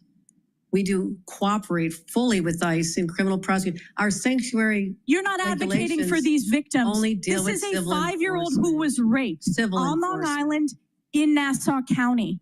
You are not advocating on behalf of these victims. You are shielding illegals. Even in your opening statement, you prioritize putting illegals first. That is not rapes of young girls, beatings of NYPD cops by illegals who are here under Kathy Hochul's failed policies, burning New Yorkers alive. This is Kathy Hochul's New York. It's one of the many reasons why you're hemorrhaging support from hardworking New York These are families. horrific crimes, and they're heartbreaking. They're horrific crimes that are committed on your watch. You signed this executive order on your first day in office. You signed it again and again this January.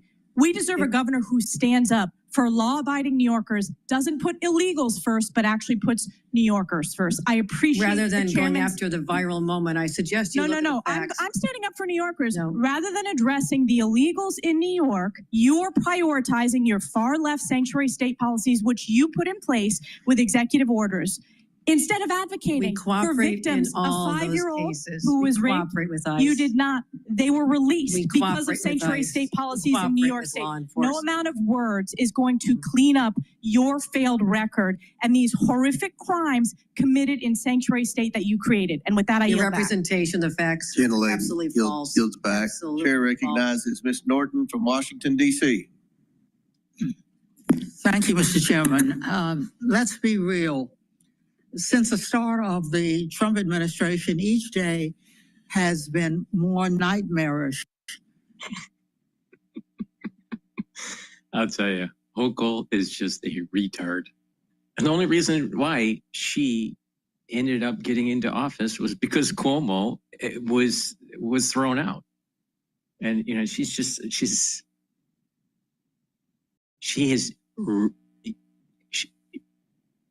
has ruined the city, but also the state of New York, because she's the governor, for the ones that don't know. And her policies are so left-wing. But AOC is more left of Hochul. But the problem is that the way New York is working in the political sphere is anti-Trump, anti-Trump, anti-Trump, instead of like trying to work with the Trump administration to make things better for the New York citizens. Well, they don't want to do that. They just want to demonize Trump. Let's listen to GB News here.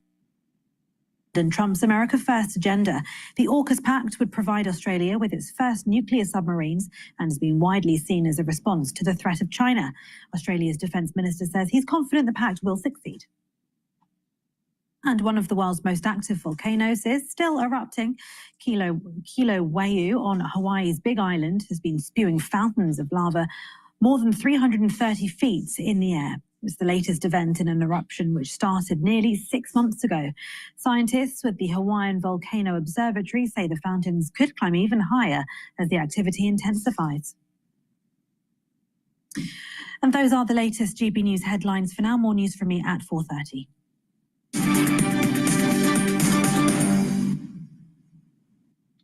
Thank you, Tatiana. Our top story today.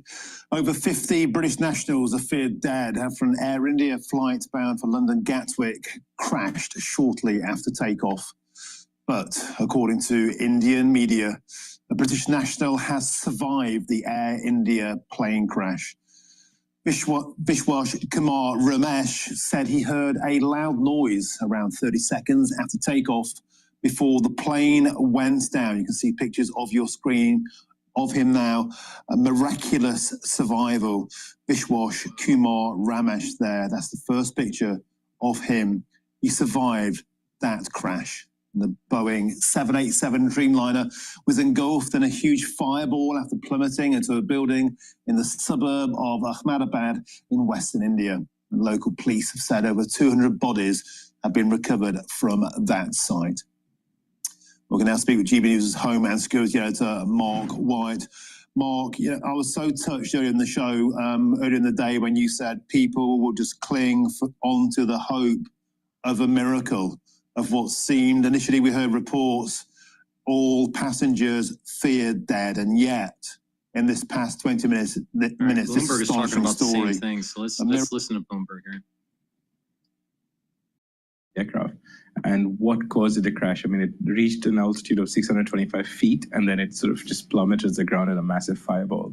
And we know that over 200 people have been pulled out dead. There has been some mention of survivors. We don't really know how many. The police said that survivors have been taken to hospital. We're not quite sure whether those survivors are from the aircraft or whether they're from the residential building. So the plane crashed into a residential building. It was a medical college hostel, and that's where students and doctors were eating lunch when the plane crashed. So it was a massive tragedy for Air India, for India, and obviously it's raised lots of questions on Boeing, and we're still waiting to see what those answers actually are to those questions as to what caused it and where do we go from here? So typically, who leads these investigations here? Is it the host country? Is it the airline? How does that work? Yes, so the investigation will be led by investigators from India. So typically when a plane crashes, the country where the plane crashed leads the investigation into what went wrong. The other countries that we have FAA input, we have NTSB input, we have input from the manufacturer, in this case Boeing, and also from GE because they made the engine. So there will be input from others. And we've also seen the UK Air Air Accident Investigation Board talking that they would be sending some investigators to India tomorrow. So it'll be a multinational effort in terms of trying to find out what went wrong, and then they will sort of determine where the problem came up from and what really caused this crash. We are seeing Boeing shares down, obviously looking at GE because they were using GE engines. Are those market reactions, investors' reactions, legitimate, considering how much unknowns there are, how hard it is to fly planes, and the variables like birds? It's difficult to actually put a sort of input this onto Boeing or GE because, I mean, this aircraft has been in service for over 11 years, almost 12 years. So it's not a brand new aircraft that's just come off fresh off the line from Boeing. So, I mean, it is sort of far-fetched to sort of pin the blame on Boeing without sort of ascertaining the causes of what happened and what went wrong. I mean, obviously, the investigation will determine what went wrong and who was at fault, and if there was pilot error, if there was any technical issue, if there was something wrong with the plane or with the engines. But it's all still too early to determine the cause of it. And so it does seem to be an initial reaction, and we will get more clarity on what really went wrong in the days and months ahead as the investigators sort of pour through the flight data recorders, the cockpit voice recorders, and sort of piece together minute by minute, second by second, what really went wrong. All right, Sid, thank you so much for joining us. Really appreciate your reporting. Siddharth Philip, Deputy Team Leader for Global Aviation, Bloomberg News. He is based in London, but he's reporting from our Paris bureau today. Let's switch gears, get back to technology. One of the big stories in the tech space today, Micron, to invest about $200 billion in U.S. chip manufacturing and R&D. To break it all down for us, Jake Silverman joins us here from Jake Silverman from Bloomberg Intelligence joins us. Jake, how big of a deal? I mean, $200 billion, that gets my numbers. Is this part of this onshoring, reshoring commitments that we're seeing across a lot of different companies and industries? Is that what's happening here with Micron? Yeah, I would liken it to that. I mean, we've seen pretty high-profile announcements from companies like TSMC, Apple, Global Foundries. And so Micron's already committed to spending a lot in the United States, and this is just a continuation and extension of that. So what's the new spend and what's previously announced spend? Yeah, so it seems like there's a few numbers kind of thrown around there. It seems like there's an additional $30 billion. A lot of that, I believe, is in R&D, but I've seen $125 billion beforehand. But regardless of the fact, it was more, is $100 billion plus now, at least $200 billion over likely what amounts to be several decades. So in reality, how does the industry view building chips here? Like historically, what chips were built here or created here and what were fabbed outside of the US? Yeah, so I mean, just to keep it Micron specific, as we already know, right, you have Intel in the United States, mostly, supplying to themselves, TSMC being kind of the world's foundry of global foundries with their fab, a lot of internal fabs across the United States. But Micron specifically, the vast majority of their capacity comes from Taiwan and slightly lesser extent, Japan. And so this is really is a bit of a shift in terms of their strategy, but something, as we just talked about, has been a plan for several years now. How much does Micron usually spend in CapEx a year? And would this be comparable? Well, it's a little bit difficult to determine exactly because we don't know the timeline, like the exact how much they're going to spend per year. But typically, like what do they normally and what have they been spending? Yeah, in CapEx? no, I mean they're planning this year to spend between I think roughly 15 billion in terms of fiscal year. I have to double check my numbers, but that would sound like a number that would over the course of several decades we'd expect them to spend plus. All right, I'm gonna explain something that I'm gonna add to my slide deck for the weekly analysis of these different ETFs in the market. And that analysis is looking at the VIX. I've been talking about the VIX. The VIX is a risk index. And as it goes up, there's more stress in the market and the equity market goes down. All right.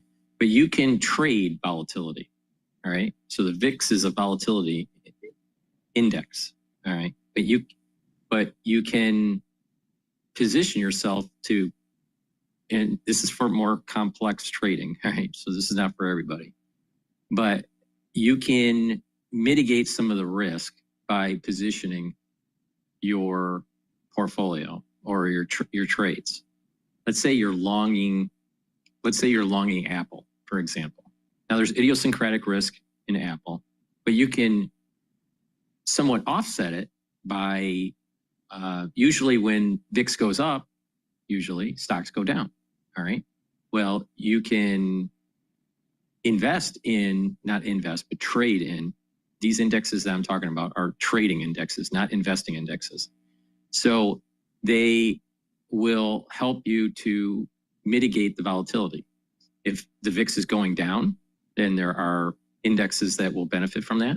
And if VIX is going up, then you'll have indexes that will benefit from it. Now, again, VIX spikes are heteroscedastic, basically meaning that it happens at periods of time, they spike and then come back down and then meet a normal level. But it kind of dissipates. So like, for example, over a 2 or 3 month period, you may be going from low volatility in VIX to about, let's say 17, 16, sometimes even 12. and it's just steady, steady, steady, steady. All right. Then it's just slowly creeping up, maybe from 15 to about 17. When it's slowly creeping up, then you want to get into ETFs that are more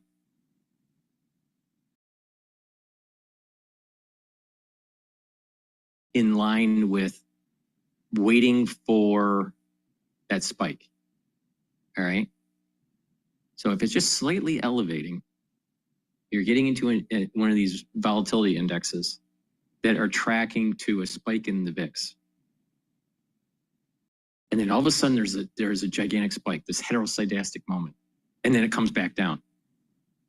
If you position yourself just before that spike, you'll be able to catch that spike of volatility while your equity in Apple has gone down.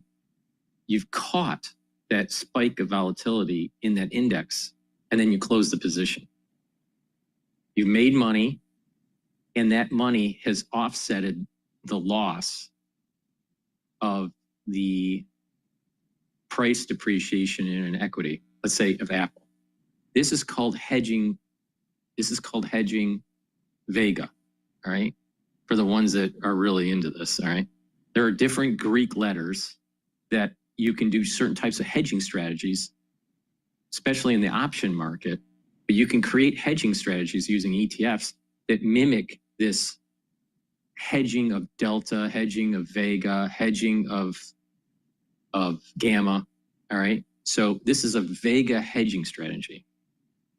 So in that case, you're seeing that there's an increase in VIX. It's getting close to that 2.5, 3 month period of time when there's a spike in the index. So you get in and you're waiting. You may be losing some money at first, but then all of a sudden it spikes and you make a ton of money. Then you close the position. All right. You can't hold it because you've lost. If you hold it, you lose that volatility because it spikes and then comes back down. Those are the ETFs that track the increase in VIX. There are ETFs that track the decrease. Now the decrease, what you do is you wait for a spike and then you buy the ETF. And then when the VIX starts to go down, the ETF is starting to go up. And that way is another way to capture volatility.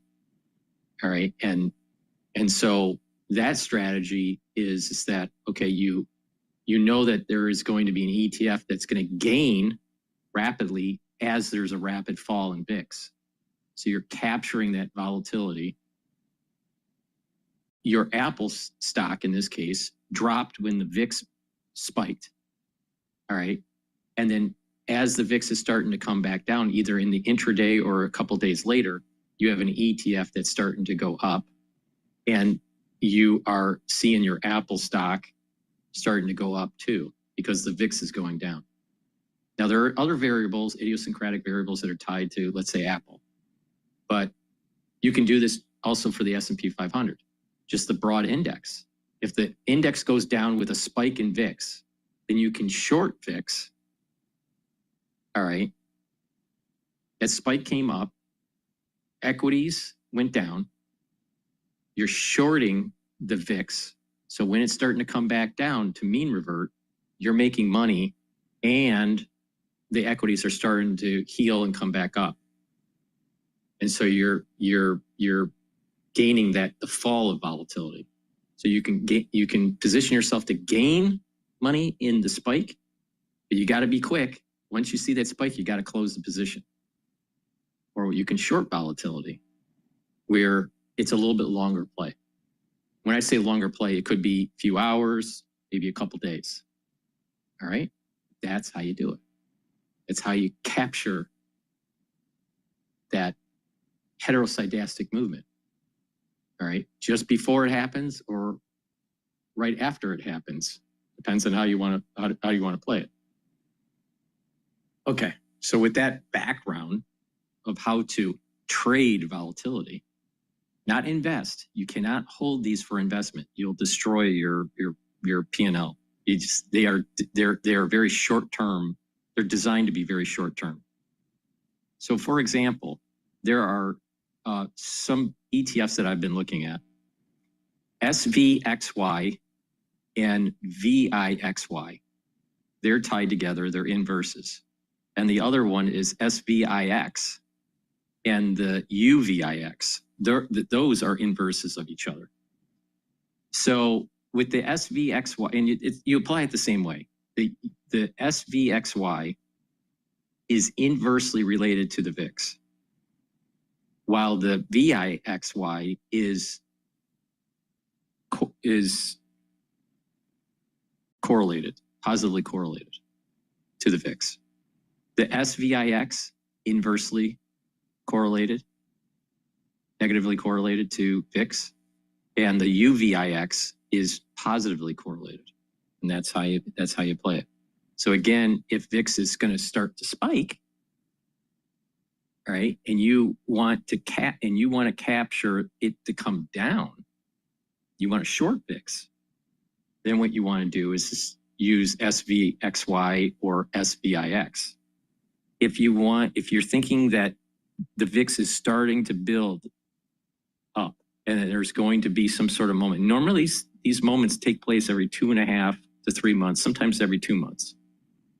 So anywhere from 2 to 2.5, 3 months, and then boom, there's a spike, and then it comes back down really quick.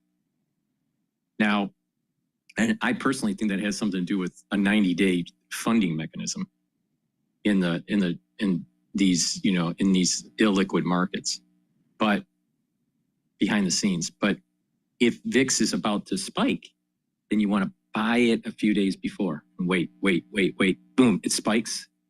That VIX ETF positively correlated, it's going to spike, and then you close it out. So that's how you do it. All right, let's talk about some other products that I have.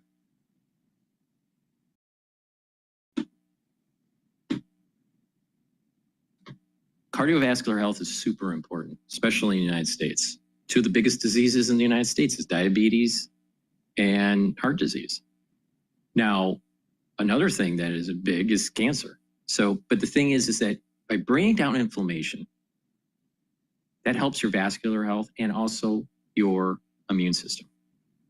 Now, taking lignans will bring down inflammation, soak up free radicals. It also helps with your immune system and your endocrine system. And by bringing down inflammation at the vascular level, you're reducing the chances of plaque formation. Ashwagandha root will help to control cortisol levels and blood glucose levels, reduce inflammation. That helps your immune system and also your cardiovascular system. A lot of people don't realize if you have high glucose levels constantly, you're causing a lot of damage at the vascular level. And that will lead to plaque formation, microbleeding, and other problems with tissues. And turmeric brings down those free radicals, brings down inflammation. And by doing that, you're helping your immune system and your cardiovascular system. So stacking the turmeric and the ashwagandha and the lignans together is a powerful stack to help with the immune system, help with the vascular system, and you get an added benefit that you're helping your endocrine system too. So please go to my store, the-studio-reykjavik.com. Get the turmeric, the ashwagandha, and the lignans. Very powerful stack.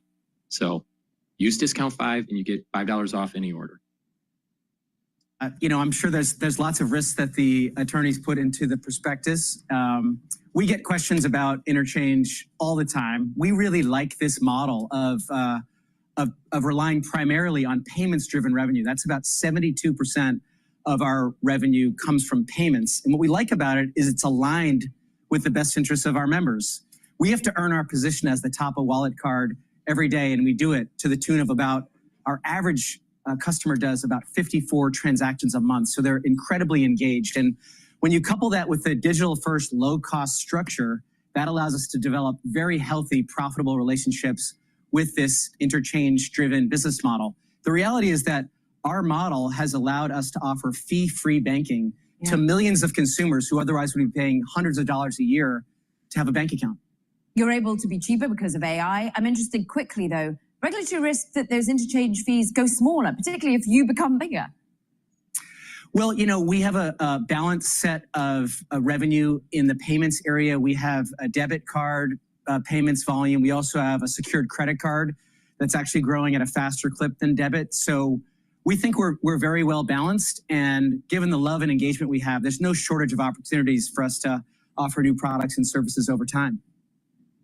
All right, Chris Britt, Chime CEO. We're waiting for the start of trade, but indicating a big jump at the open. Thank you very much for joining us on Bloomberg Tech. All right, coming up, we're actually going to go back in history. Okay, right now that was Chris Britt, co-founder and CEO of Chime, is speaking with BT anchors Ed Ludlow and Caroline Hyde. So that was interesting. Chime has not opened yet. His IPO at a price last night has not opened yet. Again, back in the day when I was doing these things, we had these babies open at 10, 10:30, no later. I don't know. No more. You're thinking 1. Like now we're looking 1 at best. No, and then they had anchor investors. We never had that. We just kind of made a bunch of phone calls and we got it out the door. All right, let's switch gears to something really cool. And Chime is really cool too for a lot of folks that are on to that fintech stuff. Jason Kelly joins us here, Bloomberg Originals chief correspondent. You and Alex Rodriguez, the deal with Alex Rodriguez and Jason Kelly. Man, you guys got a good one coming up. There's sound. Oh, there's We sound. have sound. You can hear a preview because Here we go. basketball legend Magic Johnson broke down how he was able to make the transition from being a legendary basketball player to a successful businessman. And Jason Kelly and Alex Rodriguez sat down with him on the latest episode of The Deal. The hardest thing I thought I was going to do was play against Larry Bird and Michael Jordan. The hardest thing was to go before the board and then go into a movie theater packed with I really don't fucking care about Magic Johnson. Totally. All right, let's go to GB. Going into the climb there at the end of the runway, rotating to go up what should be the climb to its cruising altitude. But it's very clear, although the nose is up initially and it does gain some altitude, it's then sort of coming down the nose. It seems kind of flattens out a bit before a few seconds later the nose tips up again, and that might explain why we see the tail section of this aircraft that appears to have embedded in a building, but otherwise not too badly damaged. It's sheared off.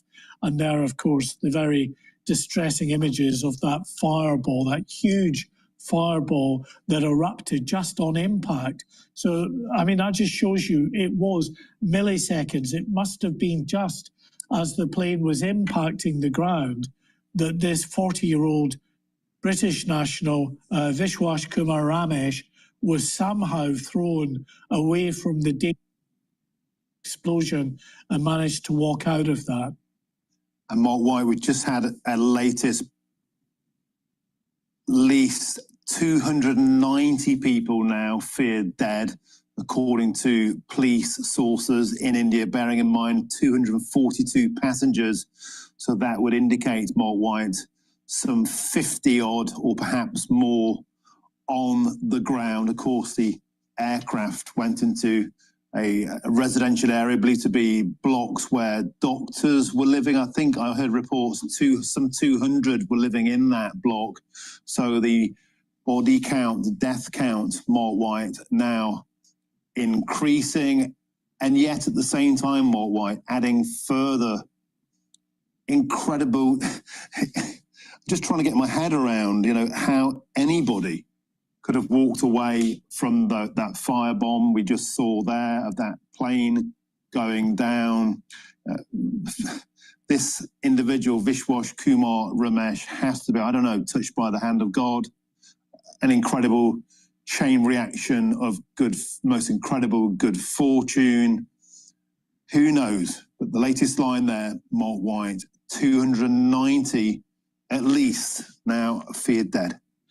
Yes, and that would, of course, indicate what's that, 40 52 others have died on the ground so far.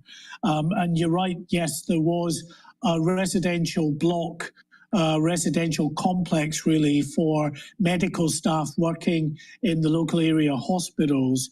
And there were 96, I think, separate flats for some of those junior doctors, and 200 or so were living in those flats at the time when this plane came down. We got a report from the Indian about an hour and a half ago or so, saying that 60 of those I want to go back to were taken to hospitals with varying degrees. You're talking about the same subject. In critical condition, others less. In Ahmedabad. Locals joined first responders in the rush to the crash site, scrambling to douse the flames and search the debris. Soon, rescue teams were pulling bodies from the wreckage. Not just passengers and crew, but people who were in their homes when Air India Flight 171 plunged into this residential area. It struck a residence for medical students. The plane crashed at a doctor's hostel. The rescue agency, firefighters, police, and civil administration reached the crash site within 2 or 3 minutes. The search and rescue operations is currently underway. Indian Prime Minister Narendra Modi described the crash as a tragedy and heartbreaking beyond words. The plane had barely begun its journey from Ahmedabad to London. The Boeing 787-8 Dreamliner with 242 people on board came down just 5 minutes after takeoff. A huge plume of black smoke, easily visible from the airport, erupted from the wreckage. Air India says there were at least 169 Indian nationals on the flight, as well as 53 people from the UK, 1 Canadian and 7 Portuguese nationals. The British government has deployed crisis teams in India and the UK. It will undoubtedly be causing a huge amount of worry and concern to the many, many families and communities here, and the government will provide all the support that it can. This is the first ever crash of this particular Boeing model, but it comes after a raft of safety incidents, some deadly, involving other Boeing planes in the past several years. The incidents have led to questions over the leadership of the aerospace giant, with some industry experts accusing the company of prioritizing cost-cutting over safety. Britain's foreign minister has reacted to that Air India plane crash. The flight was carrying over 50 British nationals. Here's what David Lammy had to say. My thoughts, and I'm sure those of the entire House, are with those who've been affected by the tragic plane crash in India this morning. We know that British nationals were on board, and Mr. Speaker, I can confirm that the FCDO is working urgently with local authorities to support British nationals and their families, and has stood up a crisis team in both Delhi and in London. For more on the reaction coming from the United Pavia reporting. There is huge concern at what has been coming out over the last several hours from Western India, and after this plane crash, an Air India flight with 242 passengers, amongst which 169 Indian nationals. Some of those will have been, of course, Gujarati nationals, whether coming here to the UK on business or because of family ties. 53 Britons, which is a very high number of British nationals as well. So we've got the Prime Minister, Keir Starmer, reacting, of course, saying that these scenes emerging of this London-bound plane carrying these many British nationals and crashing are simply devastating, his word, and that he's being kept updated as the situation develops. He says that his thoughts are with the passengers and their families at this deeply distressing time. A distressing time, as we must point out, that the plane would have been landing in about 3.5 hours at London Gatwick. Gatwick, the second biggest airport out of London, the biggest, of course, being Heathrow. King Charles has said he is desperately shocked by the crash. We've got other leaders reacting. Also, the Conservative, Her Majesty's opposition leader Kemi Badenoch saying heartbreaking news from Ahmedabad, and of course the Foreign Office from the get-go putting numbers, hotline numbers. One is +44 207 008 5000 at the disposal of people who are concerned about possibly people they know who are on the flight, friends, relatives. And of course, the Foreign Office saying that they are working closely with local authorities in India to urgently establish the facts and provide support to those involved. Now, Air India CEO Campbell Wilson came out with a statement after the crash. Take a listen to what he had to say. The injured passengers have been taken by local authorities to the nearest hospitals. We are actively working with the authorities on all emergency response efforts. A special team of caregivers from Air India is on their way to Ahmedabad to provide additional support. Investigations will take time, but anything we can do now, we are doing. We know that many people are concerned for the welfare of their loved ones. We have set up a special helpline that friends and family can reach us at. We can now bring in Keith McKay, aviation expert and aircraft accident investigation and reconstruction aviation consultant. Thank you so much for joining us on the program today. This flight seems to have crashed moments after taking off. What are some of the possible reasons behind why a plane, a relatively new Dreamliner, would crash like this? Well, thank you very much for inviting me onto your program. We really don't know many of the facts now. A lot of them are going to be easily discoverable, I think. But at the present time, all we can do is speculate. Now, we have video of the airplane in the last few hundred feet of its descent up until the impact point. The wings appear level. It doesn't appear that either engine is developing any power. So we'll probably have to go with the theory, at least, that the engines may have lost. We're going to listen to Trump. He's speaking right now. Mismanagement, to a House Majority Leader Steve Scalise, who's a brave man who went through hell. Steve went through hell.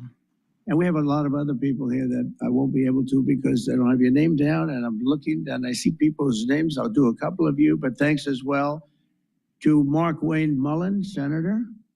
Mark Wayne, thank you. Stand up, Mark Wayne. Don't fight him. He's a serious fighter in a lot of ways, and he's a great guy too. Thank you, Mark Wayne. Deb Fisher, Deb. Thank you, Deb. Good. Pete Ricketts, who's going to do very well in the upcoming election. Thank you. Thank you, Pete. John Husted, who's really moving along in Ohio. John, good luck. You're going to do well. All endorsed people. John Curtis, who's doing terrifically. John, thank you. Good job. They all say excellent. What can I say? Good job. And Bernie Moreno, who won a race that was not winnable. They all said it's not winnable. He won in Ohio. They said you can't win that race. It's a waste of time. You're just wasting your time, right, Bernie? Wasn't a waste of time, was it? Huh? And he won by like 5 points too. Won by a lot. Along with Representatives Kevin Kiley, Vince Fong, Jay Obernolte, Doug Lamaffa, Daryl Issa. Where's Daryl? I haven't seen you in such a long time. Look at you. How good you look, huh? Good when you have those big margins. It's easier. John Joyce, great guy. John, thank you. Thank you, John. Dusty Johnson, Morgan Griffith, Troy Balderson, Troy from a place called Ohio. And he played very cute at one time, but then he got, boy, I'll tell you, he's become a good politician. Where is Troy now? Where I haven't seen him used for years. I endorsed you early when he was early and younger, but you still look young and you've done fantastically good. Good work, really good work. Claudia Tenney, New York. Claudia, thank you, Claudia. John James. John James. I don't know. You know, he's running for governor, but I'm not sure I'm happy about that, John. Do we have somebody good to take your seat? Because otherwise, we're not letting him run for governor. We can't. You have somebody good, right? Okay. As long as you like him, they'll win. Tracy Mann. Tracy, thank you very much. Thank you very much. Appreciate it. Michael Baumgartner. Michael. Thank you, Michael. Good job. David Rouser. Thank you. Glenn Rothman. Hi, Glenn. Thank you very much, Glenn. Brett Guthrie. Brett. Thank you, Brett. Rudy Yackham. Thank you. Thank you, Rudy. And I want to thank you all. There's some additional people in the room, but we have to get back to this. Is like so big. This is a big one. Under the previous administration, I could go point after point, everything they did, open borders, men playing in women's sports, transgender for everybody, let's go transgender. What a group of people you had over there. They must have hated our country. Under the previous administration, the federal government gave left-wing radicals in California dictatorial powers to control the future of the entire car industry all over the country, all over the world, actually. Because they have to build a car. They can't build 19 different cars called the same thing. And really, it was all over the world what was happening. They approved Governor Gavin Newsom's ridiculous plan to impose a 100% ban on all new gas-powered cars within a very short period of time. Think of this. You couldn't buy any other car except an electric-powered car. And in California, they have blackouts and brownouts. They don't have enough electricity right now to do the job. And countrywide, you'd have to spend $4 trillion to build the firing plants, to be able to, they call a lot of things, charging plants, firing plants. $4 trillion you'd have to spend. In the Midwest, they built 9 of them. 9 individuals, it's like a pump. It's just like a pump, except instead of gas, electricity comes out. They built 8 of them. $9 billion they spent for 8 little hoses, $9 billion. Now, I'm sure they could have done it for about, 1/1000th of that, but even if they did, it's unaffordable. They approved Governor Gavin's ridiculous. It's so ridiculous. By the way, you would, if I didn't bring the military in? All right, that was President Trump in Washington, D.C., in the White House, making some comments there. Right now, we're going to reset here, and we'll go to Mr. John Tucker and get a Bloomberg Business Flash. John, what do you have for us? All right, the major stock averages right now still mixed. S&P 500 10 points higher. That's up 0.2%. The Dow 38 points lower. NASDAQ 100 up 41 points. That's a rise of 0.2%. Boeing shares worst performing stock in the S&P 500 after the Air India crash. Those shares down right now just over 5%. Best performer Oracle shares reaching a record high. The company projecting a 70% gain in cloud infrastructure sales this fiscal year, driven by its focus on AI work and cloud computing. More tame inflation data today, but Adam Posen at the Peterson Institute, he's not expecting anything from the Federal Reserve anytime soon. We're not falling off a cliff in terms of unemployment or growth. So anyway, forecast, they're going to sit tight, and they're going to sit tight at least through September, probably till fourth quarter. And we do have the long bond auction. That is at 1 o'clock, looking for signs of take-up or maybe investors skipping that today. What are the insiders doing? Corporate executives selling shares at the fastest rate since November, with 778 selling their shares, 200 buying through June 11th. Some of the latest data there. We check the markets for you all day long right here on Bloomberg Radio. I'm John Tucker. That's your Bloomberg Business Flash. Alex and Paul. All right. Thanks so much, John Tucker. Alex Steele here alongside Paul Sweeney. This is Bloomberg Intelligence Radio. We bring you all the top news in business, economics, and finance through our lens of our Bloomberg Intelligence folks. Just an update here. President Trump is speaking at the White House. He will at some point be answering some questions in a wide-ranging speech. He's talking about EVs, chargers being too expensive, changing the laws potentially in California about cars. He's also touting coal, natural gas, as well as nuclear energy. On the flip side, you are seeing oil, which he says he didn't like, on the upswing here. You're looking at WTI up 68. You're looking at Brent almost at 70, at 69. The reason, though, is pretty scary, and that is heightened tensions within the Middle East. A recent report from ABC saying that Israel is mulling military action against Iran in a couple days. Mike McGlone is Bloomberg Intelligence senior commodity strategist, and he joins us now. When we take a look at sort of the worst case scenario, it would be the closure of the Strait of Hormuz, where you have like a third or more of oil flows through. What would be the price impact of something like that? Well, we've seen the most widely used numbers around $100 a barrel, but you mentioned the worst case scenario. It's never happened. The Strait of Hormuz has never been closed. So I love the threats, but even if Iran does try to close it, it's basically suicidal. It would cease to exist. And if we did have that kind of pump, it would be a global recessionary trajectory. The world's already seen pretty significant downtrends in GDP and demand pull growth, and most notably for crude oil demand and supply increasing. So if that happened, it would just incentivize that tilt towards a global recession, and then crude oil eventually getting much cheaper later. So right now, it's just a classic bear market rally, and it found an excuse. All markets, bear markets, find an excuse. It's a question of how it goes. So I'll end with this. The 200-day moving average of WTI crude oil is around $70 a barrel, and it's still heading lower, and we're below that. It's quite the bear market.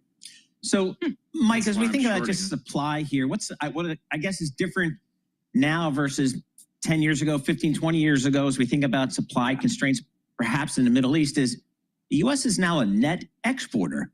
So that changes the calculus a little bit, doesn't it? That's been the main pressure factor on commodities overall, most notably crude oil, for about 15 years, Paul. You nailed it. It's that excess of supply coming out of the U.S., declining demand, the absolute need to export. And you can look at OPEC. Their part of global production is less than a third now. 20 years ago, it was about 40%. So they're declining, becoming less relevant. And my EV is 11 years old. So it's significantly a downward trend. But it's not just crude oil. I mean, I'm a commodity person. You see it in iron ore, in the grains, and corns, and soybean, and wheat. And then you look at that bond yield in China, it's heading lower, about 1.7%. This is a clear global deflationary trajectory for a lot of commodities, with one exception, copper for now, most notably gold. But crude oil is not alone. Particularly, I have to mention corn, because we get almost 13% of our unleaded gas in this country now from corn, from ethanol. Yeah, and I should point out too that if we take a look at corn, there's been issues and reports about farmers being worried about labor, et cetera, and that you had President Trump saying like, "Oh, we're going to look into it. We're thinking about it. Things will be fixed." What does that mean? And are you hearing about worker issues when it comes to farmers? Not in the Corn Belt so much, Alex. Maybe in some of the fruits and vegetables markets, somewhat maybe in California, but. That's the key thing about the Corn Belt is we've used maybe such a fraction of people now. The key theme I get out there every time is the technology is moving so fast, even autonomous tractors now, where we just don't need people as much anymore. So if that's a problem, it gets incentivized more this tilt towards technology replacing production and actually increasing supply. So the thing is about the grains, it's global, and it's on the back of major supply out of Brazil. And why is that happening? Because prices spiked at the 2022 peak, and they're still heading low. We still have that overhang of supply, and that's still the case in things like crude oil. Hey, Mike, I've been a little remiss here because I've been focusing on gold, and granted, it is up 29% year to date, but spot silver's up 25%. That's a nice little move there. It's just catching up, but remember, silver's known as the devil's metal for a reason, because the devil's metal. I've never heard that say right. the devil's metal. Yeah, the devil's metal. It's oftentimes moved, and people who trade it like me, I used to have hair. Its volatility is double that of gold, and right now it's just catching up. So if gold's up about 30% on an annual basis, silver on a volatility weighted basis for a risk adjustment should be up about 60%. But the fact is, it's just catching up. It's broke above a pretty good resistance, about $35 an ounce. I think it's getting to 40. It's a matter of time. But most of the metals, including platinum, silver, and a little bit of palladium, are just catching up to gold because they're so cheap relative to beta. And beta in precious metals is gold. All right, Mike McGlone, thank you so much. I remember years ago, hey, Mike, what's your commodities call? Buy gold and sell everything else. But that was an easy trade, and I blew that again. Missed that easy trade. Mike McGlone, Senior Commodity Strategist, Bloomberg Intelligence, calling in via that Zoom thing from his headquarters in Miami, Florida. So we saw the president making some comments. Again, if he takes any Q&A, we'll try to dip into that. Otherwise, we're just looking at these markets here, the S&P. Not a lot of direction here. You know, it's kind of what we've seen most of the morning here. The Dow's up 7 points. Excuse me, let's start again. The S&P's up 7 points. The Dow is down about 60. And NASDAQ up 11 points. So a lot of red and green on the screen. What is moving? Our yields, they continue to come down here. We got the 10-year yield down about 5 basis points. Let's call it 4.37%. We're going to have more coming up. This is Bloomberg. Good morning. Definitely oil is going up, but I think it's getting to the point where it needs to come back down a little bit. It's at 68.29 right now. And I've been looking at the SCO, which is trading at 17.42, which is shorting oil. So I think that oil is going to come back down a little bit here. I think the trading range is around 65 to about 68. Please go to my store, the-studio-reykjavik.com, and get the Cleanse or the Max 14. They are the first pillar of my core protocol, and it'll help to boost up the immune system. You take a teaspoon a day, you swish it in your mouth, gargle about 20, 30 seconds, and then swallow it. And what that will do is improve your oral cavity, help the health of your oral pharynx, maintain that mucosal barrier, and help with the epithelial lining. That's very important for your immune system. So you can get the Cleanse. It's a 30 parts per million. Again, take a teaspoon a day. If you're not feeling well, take a tablespoon or two and then go back to your maintenance dose. And the Max 14 that I have in stock, take it the same way, teaspoon. And that's Max 14 is 14 parts per million. I also have Max 35, which is 35 parts per million. So please go to my store, the-studio-reykjavik.com. Take that. I've been taking it for more than 5 years every day, right? And if I don't feel well, I'll take a tablespoon or two. Please go to my store and get the dual purpose deodorants. These deodorants you'll use as a deodorant every day, but it'll help to detoxify your body. It's made from essential oils from the Himalayas. It has no aluminum, no baking soda. It's for males and females. You can get it in peppermint, lavender, and tea tree, and in citrus.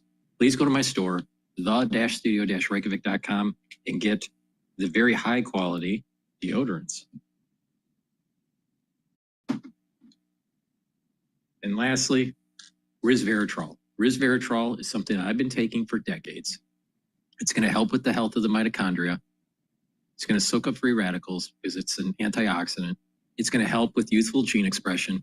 It helps to get rid of senescent cells. And when you are repopulating tissues that can be repopulated from adult stem cells, your tissues actually age less because they have longer telomere length, and they'll have a gene expression that is more closely related to a youthful cell. As you get older and the cells start to just sit there and age, there's methylation that takes place and certain genes are turned off. And these are genes that you need for youthful gene expression.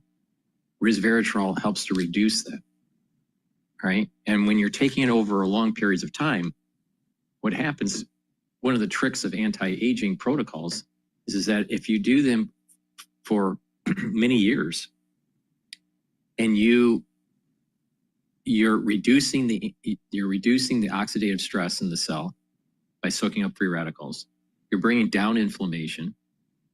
All right, so the tissues are healthier and your immune system is more robust and your endocrine system is more robust.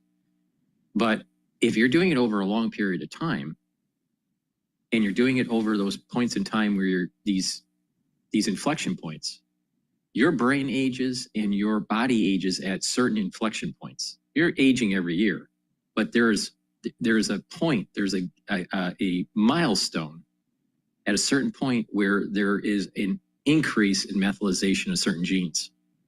Well, if you take an anti-aging protocol throughout that gate or throughout that milestone, you're reducing the chances of actually that methylation, and therefore the cell is actually younger. That's how it works. But you have to do this over a long periods of time to prevent this from happening or to mitigate it.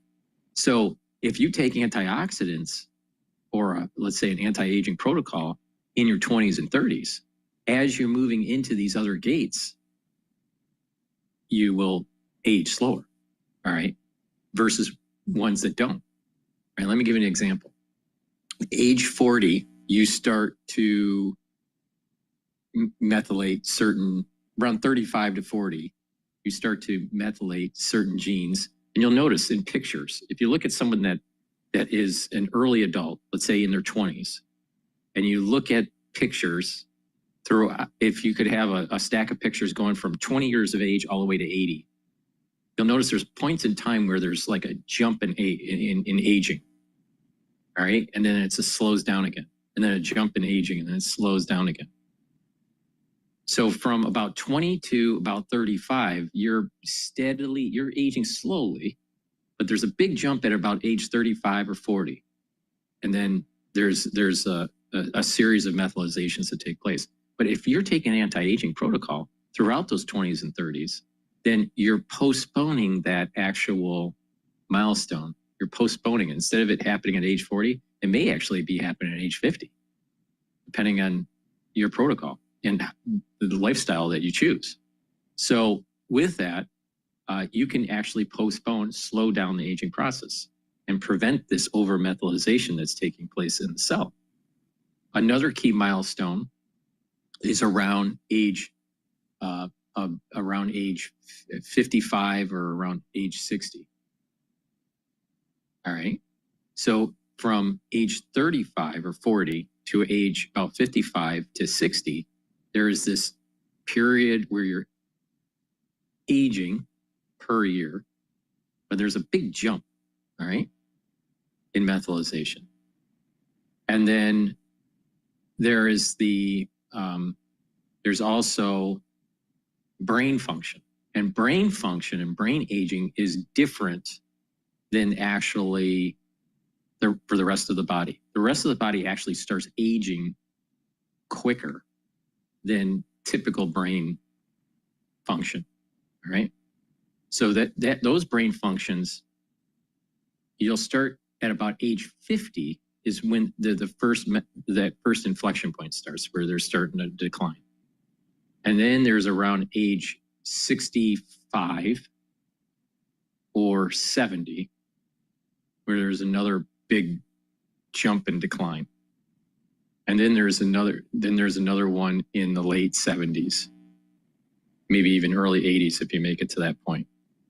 So the key here is that on average, there are these moments in chronological age where there's a change in the methylization where your genes don't express the way they were when they were younger.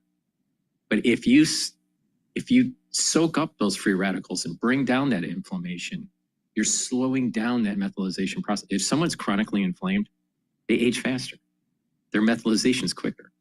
If you soak up free radicals, reduce stress in the cell, the methylization is slower. And so you age slower. So that's part of the trick here. It says that the longer you do these protocols, the better off you are because you're bringing down that inflammation and you're maintaining that low inflammation. You're bringing down those free radicals and you're maintaining those low free radical concentrational levels.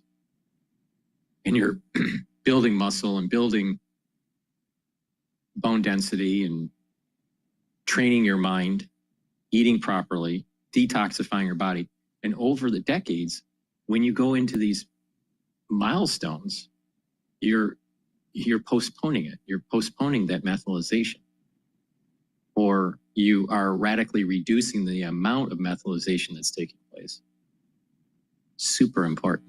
And when that is happening, your telomere lengths are longer. Your methylization is more of a youthful gene expression instead of an older gene expression. And therefore, you just look younger. Now, you can't roll back the clock where, let's say you're 45 years old and you're going to turn into a 12-year-old. That's not going to happen. But what you can do is slow down this methylation process. And there's a compound effect where you gain so much more. If you start doing it in your 40s, you gain so much more when you're in your 60s because there's a compound effect. So please go to my store, the-studio-reykjavik.com. Follow my protocol. It works.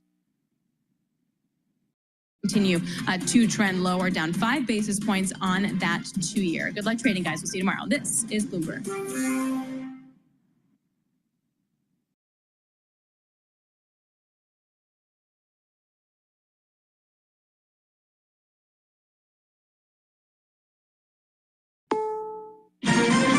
This is CBS News on the Hour, sponsored by Progressive Insurance. I'm Steve Kathan. There's breaking news from the White House. Another federal showdown with California looms as President Trump is signing a resolution blocking the state's move to phase out the sale of gasoline-powered cars. We officially rescue the U.S. auto industry from destruction by terminating California electric vehicle mandate once and for all. That plan had been adopted by 11 other states. California plans to go to courts. A federal judge today hears the state's challenge to the president's deployment of federal troops to L.A. to deal with protests over ICE raids. On Capitol Hill, Minnesota Governor Tim Walz and other Democrats are before a House committee defending sanctuary cities. Minnesotans are angry with what they've seen happen to their neighbors. They're angry that the federal government has been snatching people up, putting them in prison, and deporting them without a shred of due process. Now to New York and the Harvey Weinstein sex crimes retrial. CBS's Michael Wallace says a mistrial on the last charge was declared. The jury was stuck on that third-degree rape charge after delivering a partial verdict yesterday. They convicted the former movie mogul of one of the top charges, but acquitted him of the other. The judge declared the mistrial after the jury foreperson said he would not return to the jury room to deliberate because he felt bullied by another juror. The verdicts announced yesterday will stand. Investigators are at work in India after the crash of a Boeing 787 jetliner that was bound for London. CBS's Chanel Call. The Air India plane we know took off at about 1:38 p.m. local time, and it went down just 8 minutes after takeoff in the western Indian city of Ahmedabad. There were plumes of black smoke coming from the wreckage in the moments after that crash. The plane we know was carrying 242 passengers and crew on board, and at last check, emergency crews on the scene said they'd recovered 204 bodies from the crash site. The CBS News also confirming the tail of the plane landed on a hospital and that several homes were destroyed. At least 4 people dead in San Antonio. Dozens of water rescues made all over that city as heavy rain flooded highways and left people stranded. A new Forbes Global 2000 list of the top companies that are shaping markets is out. Forbes staff writer Hank Tucker. The top 5 is JP Morgan, then Berkshire Hathaway, then China's biggest bank, actually the world's biggest bank by assets, the Industrial and Commercial Bank of China. Then at number 4, there's Saudi Aramco, the Saudi Arabian oil company. And then Amazon is number 5. And checking Wall Street, the Dow's up 12 points. NASDAQ and S&P are trading higher. This is CBS News.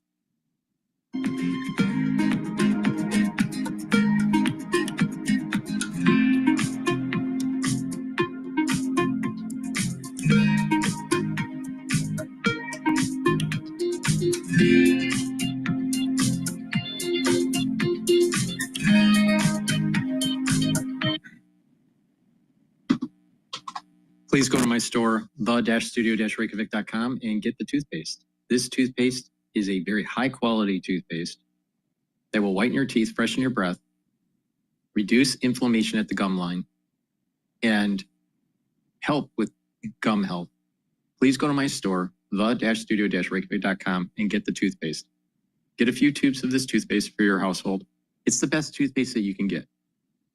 In addition, it has no fluoride in it. Please go to my store, the-studio-reykjavik.com, and get this toothpaste. It has the structural nanosilver that will help with your oral hygiene.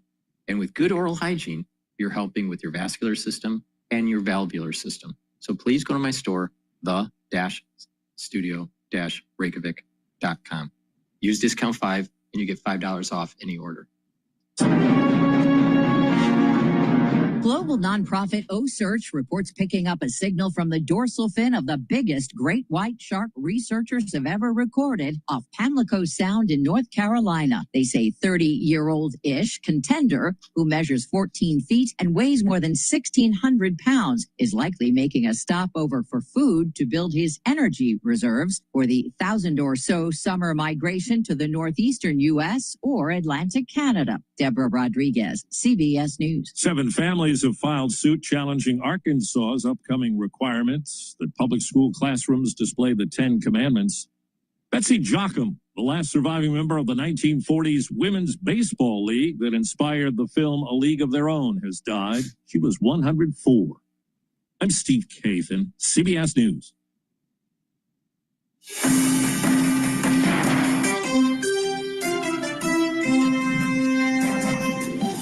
This is Balance of Power, live from Washington, D.C. Evacuations begin in Iraq as reports indicate Israel may be about to attack Iran. Welcome to the Thursday edition as the U.S. moves personnel out of the way in key spots throughout the Middle East for fear of possible retaliation. We're going to have the latest on this precarious moment here ahead of more talk set for the weekend with Natasha Hall at the Center for Strategic and International Studies. Republicans wrangling over reconciliation with a big meeting today between the leadership and the White House. We'll have the latest from Bloomberg News as we also track the latest on the investigation now into this terrible Air India crash. Analysis today from our panel. Bloomberg Politics contributors Jeannie Shanzano and Rick Davis are with us.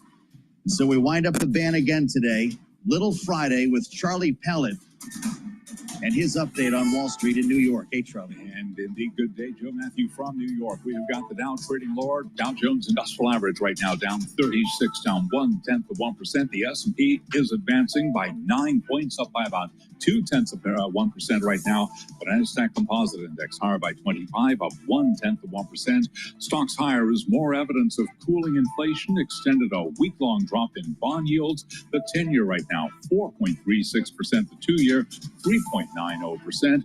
Gold up $32 the ounce, now up by 1%. Spot gold at $33.87 the ounce. West Texas Intermediate crude oil just about flat on the day now, $68.20 for a barrel of WTI. Bitcoin now lower by 1.4% at $107,390 on a Bitcoin. The 30-year Treasury auction set to take place at 1 o'clock Wall Street time. Investors watching closely for signs of demand amid concerns over spiraling deficits and the impact of President Trump's tax bill. New data this morning on producer prices. PPI up 0.1% in May, indicating muted inflation across the board and no signs of price shocks from tariffs. Richard Clarida is a global economic advisor to PIMCO, also a former vice chair of the Federal Reserve. And on surveillance this morning, he talked about tariffs and the economic backdrop. We're not seeing in the data that U.S. companies are using the tariffs as a reason or excuse to raise prices preemptively. We may see that once tariffs go into effect more broadly. But yeah, so far, I think you'd have to acknowledge the U.S. economy is holding up quite well. Former Fed Vice Chair Richard Clarida interviewed this morning on surveillance, keeping an eye on Boeing shares. Boeing, member of the Dow, now lower by 5%. That Boeing 787 Dreamliner operated by Air India crashed shortly after taking off this morning, killing all 242 people on board. The worst accident involving the U.S. planemaker's most advanced twin-aisle aircraft. Again, recapping, S&P right now up 10, gain there of 0.2%. Balance of power continues now. Back we go to Washington. Once again, your host, here he is, Joe Matthew. All right, Charlie, great to see you. Charlie Pellet here on the Thursday edition of Balance of Power on Bloomberg Radio, satellite radio, channel 121, and on YouTube, where you can find us right now. Search Bloomberg Business News Live as you can watch and listen to the program. Also available on Bloomberg Originals. We're going to have more on this terrible news of the Air India crash a little bit later on this hour with Shelley Banjo as Charlie follows the Wall Street side of this whole story. We've got a couple of plates that we're spinning today, as always, so welcome. It's great to have you aboard. With our eyes on the White House, President Trump has been speaking for a little while right now in an effort to actually, he's got some business at hand. He's now talking about tariffs and a few other matters, but in fact, we're signing a couple of resolutions White House called them bills, resolutions that target California's EV incentives. They repeal the state-level mandates that have been in place now, supported by the Biden administration, GM, Toyota, among those lobbying against California's rules. If he makes some news here on the story that we're about to tackle, we'll bring you to the White House, because this is a precarious moment ahead of more talks that are scheduled for this weekend. It may not be an accident considering the timing with what we're seeing here, but a stark headline at the top of the New York Times: Israel appears ready to attack Iran. Knowing that this has been in the air for some time, and we've talked about it certainly quite a bit since Benjamin Netanyahu made his most recent visit to the White House, a visit in which President Trump reportedly waved him off. And it might be a little bit different this time with what we're hearing. Israel appears to be preparing to launch the attack soon, according to officials in the U.S. and Europe, obviously at a very sensitive time here in the Middle East. But as I mentioned, American and Iranian negotiators are supposed to get back to the table here on Sunday for another round of talks. And that's where we begin our conversation with Natasha Hall. I'm delighted to say she could join us today at this moment. Non-resident Senior Associate, Geopolitics, Foreign Policy Department at CSIS, the Center for Strategic and International Studies. Natasha, it's great to see you. How much of this do we think is bluster ahead of the next round of talks, or is this a real attack that could be in the offing? Thank you so much for having me. It's a very tense moment, I have to say. And I think that's really the question, whether or not this is a negotiating tactic. As you mentioned, Witkoff is heading to Oman on Sunday for the 6th round of negotiations with Iranian officials, both direct and indirect. And also tomorrow on Friday, Witkoff will meet with Israeli officials so that Israeli officials can talk about their concerns with regards to the Iranian nuclear program. And one would think it's also about a potential attack. Now, whether or not that attack actually takes place, I think remains to be seen. Because for sure, Trump does not want a never-ending war. The issue is that Netanyahu does. It protects him politically. And surely there are fears in Israel of any kind of Iranian nuclear activity. But the question again, and I think I mentioned this last time I was on the program, is on enrichment. Israel does not want Iran to be able to enrich, and Iran sees it as an issue of sovereignty that they can't. Mm-hmm. Well, so we were just looking at images of Steve Witkoff, who is still planning to attend the negotiations. He certainly knows this. Natasha, is he capable of walking Iran back from that line? Or have we, in fact, found ourselves at a standoff here? Well, what's interesting is just yesterday, he said that Iran can't enrich uranium. And the U.S. has been back and forth on this, including President Trump. It's unclear if they understand the details of uranium enrichment and nuclear program for Iran. And I suspect that they're getting a lot of their advice from Israel. Now, the big question is if they are willing to go along with an Israeli attack, because certainly a coordinated U.S.-Israeli attack on Iranian nuclear facilities would be more profound than Israel going it alone, so to speak. But they would have to at least get the green light. Obviously, Witkoff knows all of this.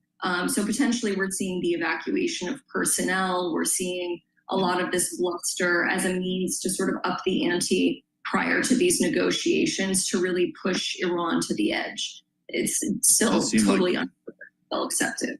Seems like a lot of trouble to be moving all these people to just put on a show.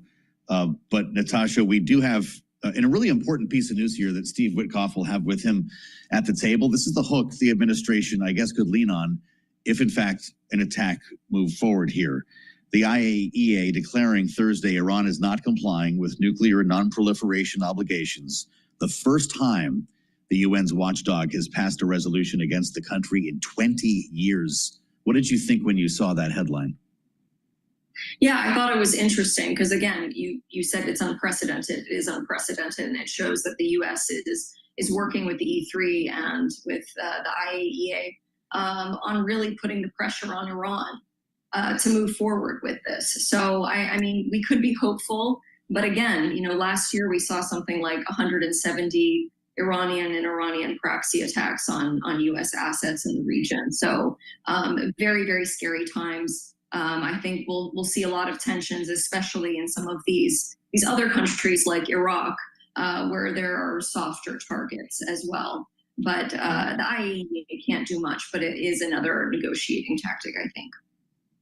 Well, you make an interesting point here about U.S. involvement, because it does seem that Israel would need some help based on some of the reporting that we've done here.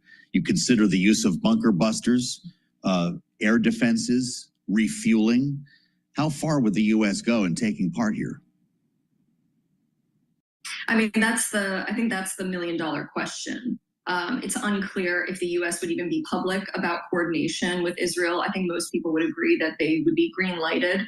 And in order to do the attack, it would be quite brazen for Israel to go it alone. But judging by the statements of Witkoff and of Trump in recent days, it looks like they are very publicly giving the green light, which is, again, why they're evacuating personnel.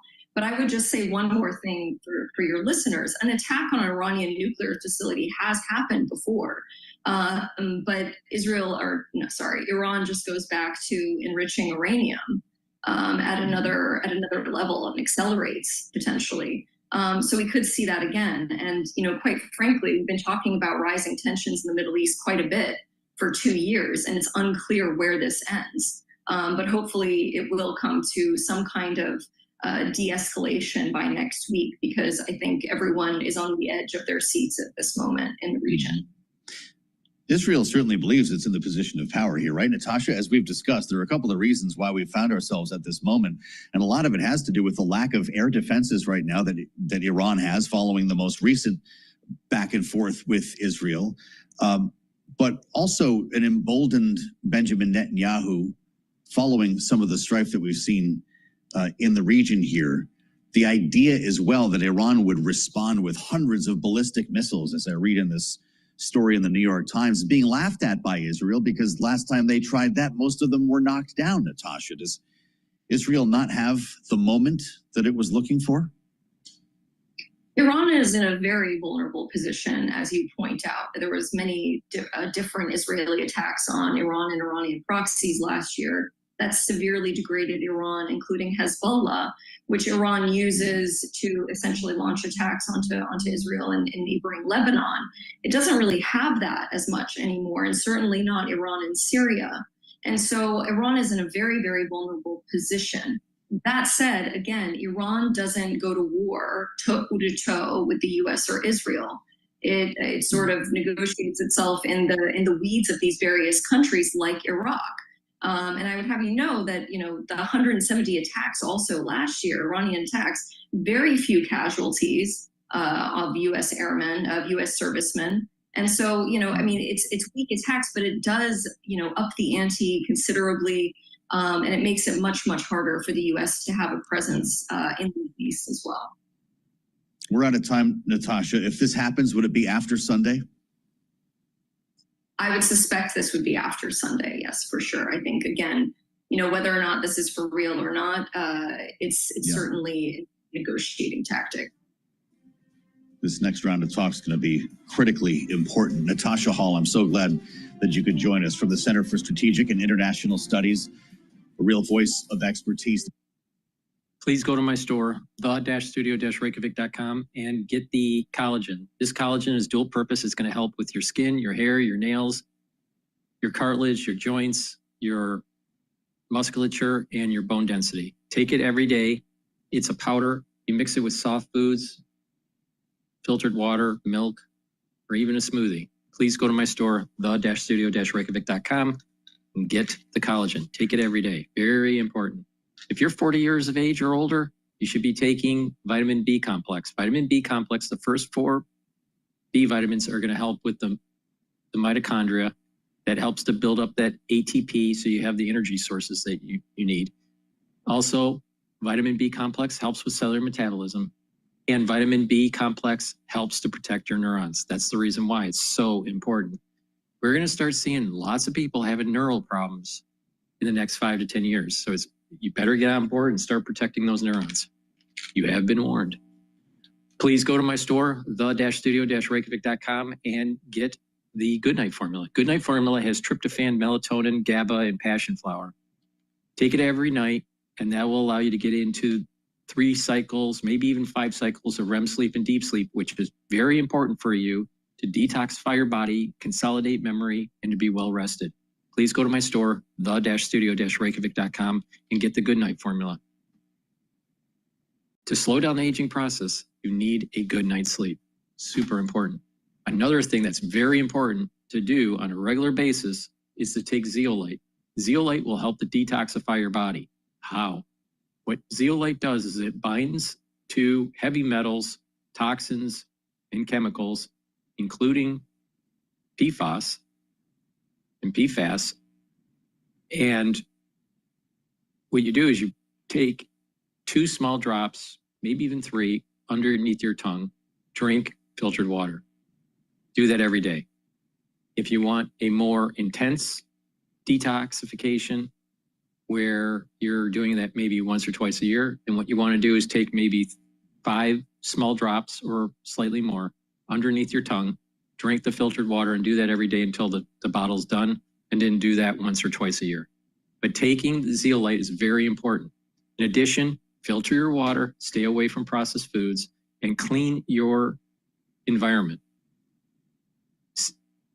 Reduce your exposure to chemicals, like cleaning solutions or paints that might be in your garage or in your basement.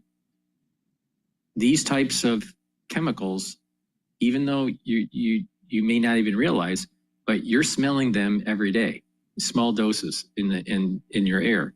And by smelling them, by bringing them into your body, what's happening is it's affecting your endocrine system and your immune system. So you have to reduce that around your house and either double or triple layer them in containers so it reduces the degassing. So please clean the air environment, make sure you detoxify your body, drink filtered water, and stay away from processed foods.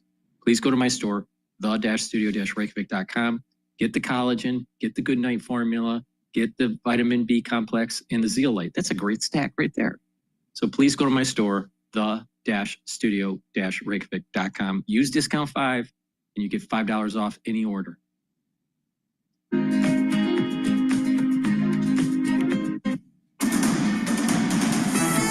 It's 12:21 on Wall Street. We do check markets all day long here at Bloomberg. We have got the Dow just turning negative right now in the red. Little change, perhaps the key takeaway at this hour, looking at the Dow down by 0.5 point. S&P 500 index, though, off session highs, up 15 now, up by about 0.3%. The Nasdaq Composite Index up 47, up 0.2%. The Nasdaq 100 Index doing a little bit better, up now by 0.3%. But a down day for small cap shares. We have got the Dow lower now by 0.5%. Your 10-year, 4.36%. I'm Charlie Pellet. That is a Bloomberg Business Flash. All right, Charlie Pellet, thank you so much. I'm Joe Matthew in Washington. Thank you for being with us on Balance of Power. We're going to steer you right back to the White House, as we told you. President Trump has just stepped up to the podium to take some questions after signing a couple of resolutions on California EV incentives. Let's get to live Q&A here from the White House on Bloomberg. I told you the Auto Workers Union, we got tremendous votes, but they like me today even better than they did on Election Day on November 5th, because they see the results now. They're all happening. And yeah, and they have plants moving in, Brian. A lot of plants are moving in. Thank you very much for that question. Yeah. Trying to kill the auto industry. Oh, he was killing the auto industry. I don't think he knew it. I think he's a guy who, he's just got a faulty thought process. You look at that train, the train is the most, I've seen people, stupid people with cost overruns for years. I've watched where something would cost twice as much or 3 times. But this thing is costing 20 times more. It's the most incredible disaster I've ever seen. That's one. The cars are just as bad. Everything's bad. And now you have this situation. So his own sheriff, who's a good man, by the way, said 2 days ago, 3 days ago, that we could not have done this without the military. They were going to take over this whole, they couldn't have done it. Now today they got him to change his tune. He said, oh, I think we could have handled it. You know, so sad. He was so honest. I was using his quote all over the place that they got him to change. But he knows. Los Angeles would be right now burning to the ground, just like the houses burned to the ground. It's so sad what's going on in Los Angeles. Think of it. They had a fire that should have never had because they should have listened to me in the water. Eventually, we broke in and we had the water come down from the Pacific Northwest. I could show you pictures now with the half pipes, the big half pipes coming all the way down California. Water, so much water. They don't have any droughts. They don't have any, they have so much water. They sent it all out to the Pacific Ocean for 20 years. So ridiculous. And we got them to take it now. But what they do and what they're doing, this is a big problem. And what they really want to do is keep criminals because they're trying to protect criminals. Sanctuary cities are a disaster in this country. And most of the voters don't want them. Politicians like them for whatever reason, but I think the politicians are wrong. That's why we won in such a convincing fashion. We won all 7 swing states. We won by millions of votes. We won 2,750 districts as opposed to 505. That's why when you look at the map, it's almost all red. It's got 2 little blue stripes on each side of it. It's almost all red. But now you have to, I always got to Gavin. I've liked him always. He said I never called him. You know, they asked him a question on Fox, I guess. I never spoke to him. He doesn't remember the call. He doesn't remember. I never spoke. And then I produced a phone call. I had it. It took me about 2 minutes. I said, well, here's the call. It lasted 16 minutes and 4 seconds. And it was at 12:30 in the evening. I actually made a call. It didn't pick up. I called him a second time. And he picked up. And I told him, I said, you have to get your ass in gear because you're going to have a problem there. And he would have. If we didn't bring the military in, he would have had, you would have right now something. And I went through it because I follow the rules 100%. And I watched in Minnesota where you have the man who ran for vice president of the United States. Fortunately, he was a disaster. But he wouldn't call in the National Guard. And I eventually called in the National Guard, but it was 7 days late. I said, I'll never do that again. I'm never going to, if I see problems brewing, if they're not going to do the problem, I'm not going to wait 2 weeks.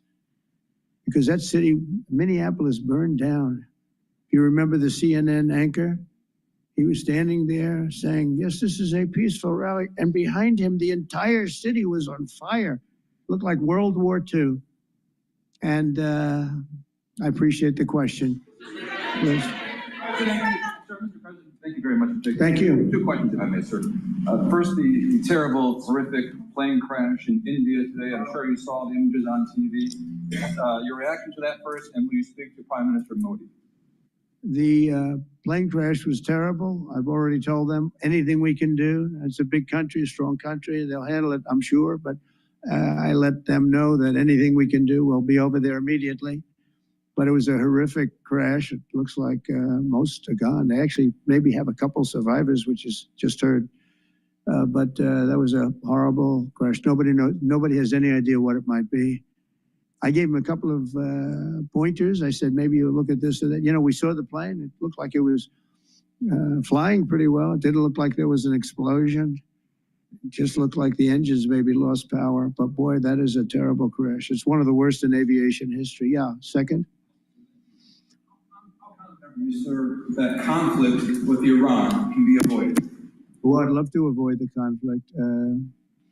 Iran's going to have to negotiate a little bit tougher, meaning they're going to have to give us some things that they're not willing to give us right now.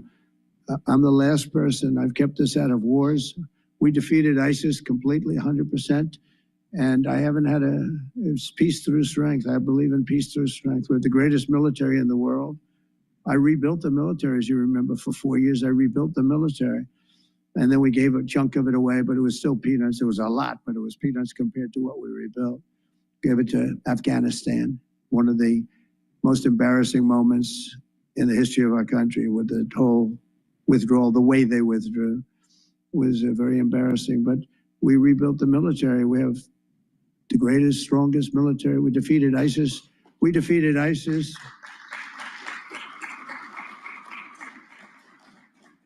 We defeated ISIS in 4 weeks. It was told to be 5 years. It was going to take 5 years, anywhere from 4 to 5 years. We did it in 4 weeks with, by the way, headed by the general who's now the head of the Joint Chiefs of Staff. That's why he's there. He said it would take 4 weeks. faster. So we have a great country, and we're going to keep it that way. And when it comes to Los Angeles or other cities, if we see other cities are gearing up, and these people are agitators, they're paid, they're professionals, they're insurrectionists, they're troublemakers, they're all of those things. But I believe they're paid, and we're going to find out through Pam Bondi and her great staff, her great people at Justice, who they are.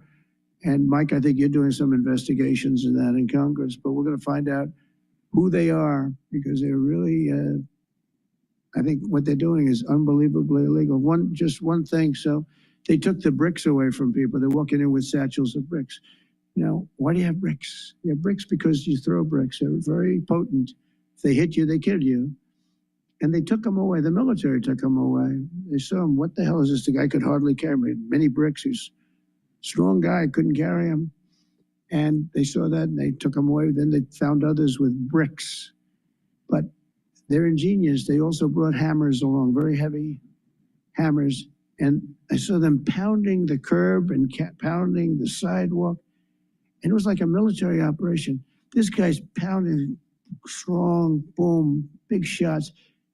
And it was breaking up granite, the granite curbs. And the granite was breaking up and the concrete was breaking up. And there was lines of people standing there. And they're handing him. And then he stopped handing him. They just went down and picked him up. It was so professional.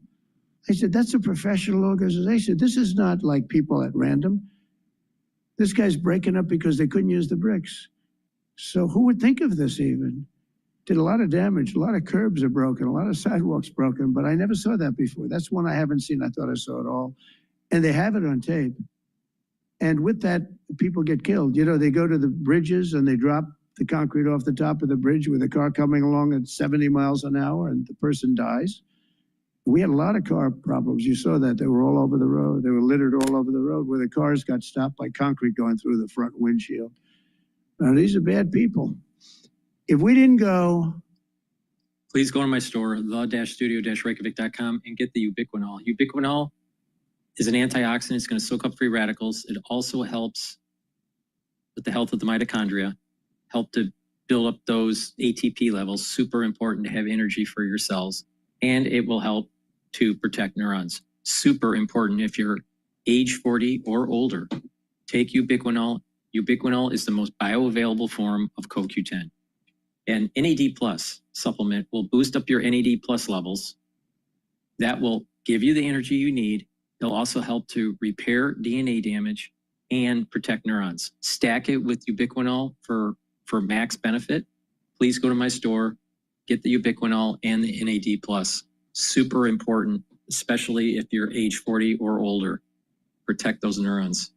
C60, very potent antioxidant. You can get it in MCT coconut oil, avocado oil, or extra virgin olive oil. Take a teaspoon a day, preferably on an empty stomach. If you work out, take it before your workout to soak up the free radicals that you're generating during your workout, and you'll notice that you recover quicker. C60 is going to soak up those free radicals, reduce the stress in the cell, help with the health of the mitochondria. Your energy levels are going to go up. And by reducing stress at the cellular level and the tissue level, you're actually improving your organs, your glands, your immune system, your endocrine system. Super important. Soaking up those free radicals at the vascular level is reducing oxidized LDL. And when you're reducing the chances of having oxidized LDL, you're reducing the chances of plaque buildup. And C60 helps with neurons. By soaking up those free radicals, you're reducing the stress of the neuron. You're keeping the myelin sheath healthy. The neuron mitochondria is going to be having a healthy population.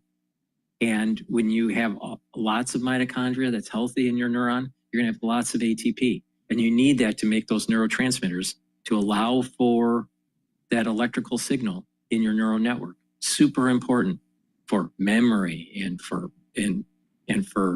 cognition and for even kinematics.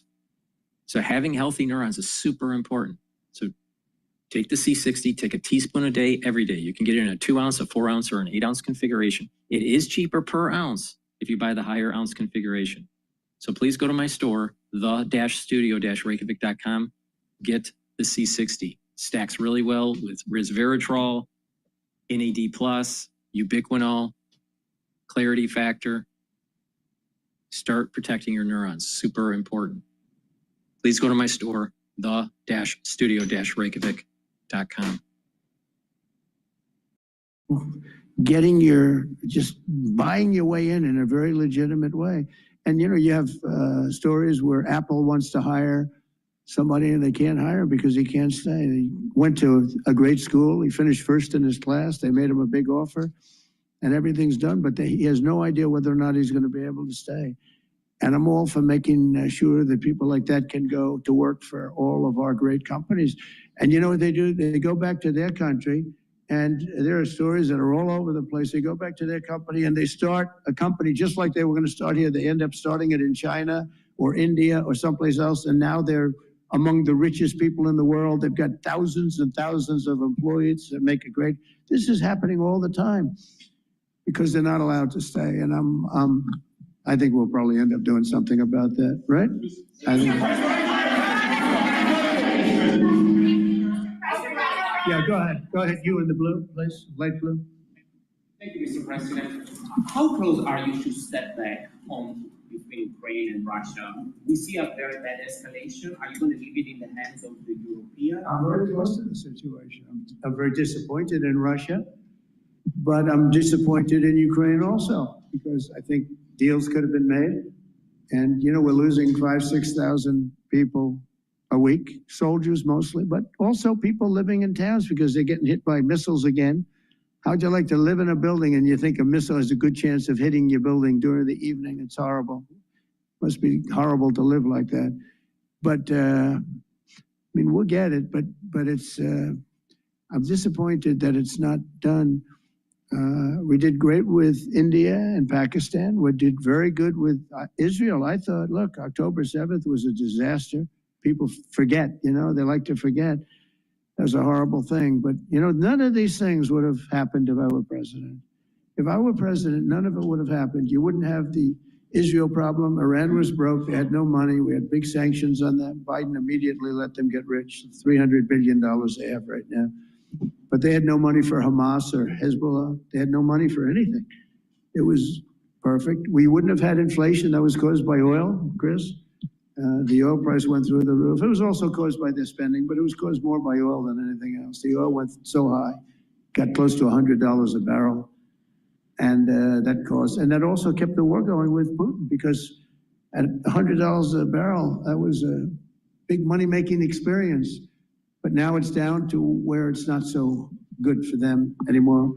No, it's very important to get that solved. That's a bloodbath. That's a terrible bloodbath that's going on. Yeah, please go ahead.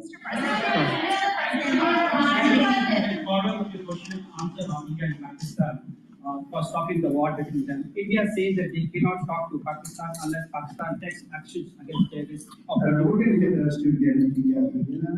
I told them, India and Pakistan, they've had a long time rivalry over Kashmir. And I said, I can solve anything. I'll be your arbitrator. I will be your arbitrator. I can solve anything. And I started the first question, how long has it been going on? They said, 2,000 years. I said, oh, that's not right. They don't think it. When I heard 2,000 years, they said, maybe I'll have John has solved that problem. Will you publish the striking letter, Ed? Peter? Thank you, President Trump. I have two. First, on immigration. What made you change your mind about targeting in California farmers and people in the hotel and leisure business? Well, we're not targeting. In fact, if you look today, I put out a statement today about farmers. Our farmers are being hurt badly by, you know, they have very good workers. They've worked for them for 20 years. They're not citizens, but they've turned out to be, you know, great. And we're going to have to do something about that. We can't take farmers and take all their people and send them back because they don't have maybe what they're supposed to have, maybe not. And you know what's going to happen and what is happening? They get rid of some of the people because, you know, you go into a farm and you look and people they've been there for 20, 25 years and they've worked great and the owner of the farm loves them and everything else. And then you're supposed to throw them out, and you know what happens? They end up hiring the people, the criminals that have come in, the murderers from prisons and everything else. So we're going to have an order on that pretty soon, I think. We can't do that to our farmers, and leisure too, hotels. We're going to have to use a lot of common sense on that. And my other question about the Middle East. As the Israelis apparently gear up for some kind of an attack, a possible attack on Iran, are you trying to talk Netanyahu out of doing that, or are you so against Iran having a nuclear weapon that you're okay, he does his thing because it's not an American war? Yeah, it's a very fair question. Look, I want to have an agreement with Iran. We're fairly close to an agreement. We are fairly close to a pretty good agreement. It's got to be better than pretty good, though, but it's got to be, I'd much prefer an agreement. As long as I think there is an agreement, I don't want them going in because I think that would blow it. Might help it, actually, but it also could blow it. But we've had very good discussions with Iran. Whether or not we get there, I can't tell you, but it'll happen soon. I say this, Peter, very strongly. They can't have, whether it's going in or not going in, they can't have a nuclear weapon. I'd prefer the more friendly path. Can you tell us what the Israelis told of servicemen and women who are stationed in the Middle East? They didn't tell me anything, but I said, look, there's a chance of massive conflict. We have a lot of American people in this area, and I said, we got to tell them to get out because something could happen soon. And I don't want to be the one that didn't give any warning and missiles are flying into their buildings. It's possible. So I had to do it. I had the choice. Do I do it or not? Doing it has its downside, but it also has its upside. Like, you're going to save a lot of lives if it should happen. Hopefully that doesn't happen. Right? Thank you.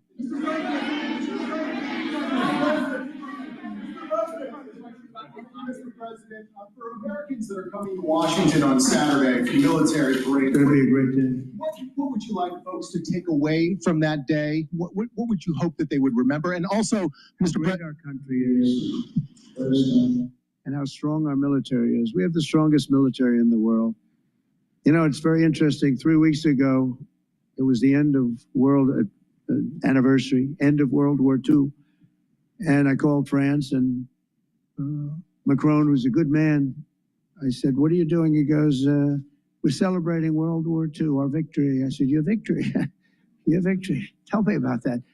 And then I called somebody else, and I happened to speak to President Putin at the time. Now, in all fairness to him, he lost 51 million people, and he did fight. Russia fought. Sort of interesting, isn't it? He fought with us in World War II, and everybody hates him. In Germany and Japan, they're fine. You know, someday somebody will explain that, but I like Germany and Japan too.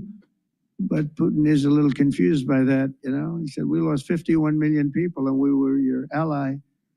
And now everybody hates Russia and they love Germany and Japan. I said, let's explain that sometime, okay? But it's a strange world. But I will say this, look, I want them to go away saying how great our country is and how great our military is. And I was making all these calls, and for some reason, I spoke to like 4 different places. Sir, are you celebrating? And I said, you know, we won World War II and World War I, right? We won them. And yet we're the only country that doesn't celebrate. Everybody's celebrating except us. And I said, we should celebrate too. there are several No Kings protests planned across the country on Saturday as well. What are your thoughts on those? What are they called? No Kings? No Kings. I don't feel like a king. I have to go through hell to get stuff approved. A king would say, I'm not going to get this. A king would have never had the California mandate to even be talking to him. He wouldn't have to call up Mike Johnson and Thune and say, fellas, you got to pull this off. And after years, we get it done. No, we're not a king. We're not a king at all. Thank you very much. Go ahead. Yeah, go ahead. Sir, Go ahead. Mr. President, sir, you made a lengthy posting today on Truth Social about Senator Rand Paul. Do you expect to see him at the picnic tonight, sir? I do. I look forward to seeing him, actually. I like him. He's the hardest vote in the history of the U.S. Senate to get.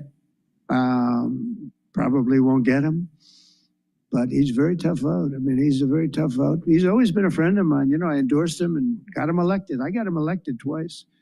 But I don't think he understands how great this bill is. This is a great bill. no tax on tips, no tax on, you know, the Social Security payments. It's unbelievable what happens. No tax on overtime. You work overtime, no more tax. It's so, those are big, but they're minor compared to the big things. Taxes reduced. And let's look at the other side. If it doesn't get approved, a 68% tax increase, 68%, including the fact that the Trump tax cuts kick in, but it's a 68% tax increase and many other bad things. I don't even want to, some of them are so bad, I don't even want to talk about them. I think it's one of the greatest bills we'll ever pass in this country. And I think that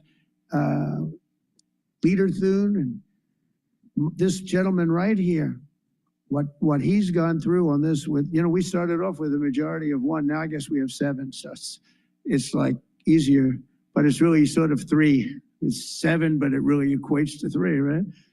And we have great support. I mean, I can't tell you, I can't guarantee, but when you have a majority of essentially 3, where you can't lose anything more than 3 votes, and you get it passed, it's pretty amazing. And I think it's going to haunt the Democrats because most of the bill is common sense. It's tax cuts, it's border wall funding, it's military funding properly spent. It's all things that are like common sense. They're all good. There's nothing tricky about it. It's basic stuff. And we don't intend on getting one, think of it, not one Democrat vote in the House. Mike, not one. Maybe somebody will come along. I don't know how they can run for office. So many different things. We're gonna, very important, Medicare and Medicaid are gonna be. Please go to my store, the-studio-reykjavik.com, and get the gel. You can get it in the tube form or the quick dispenser form. Very high quality gels.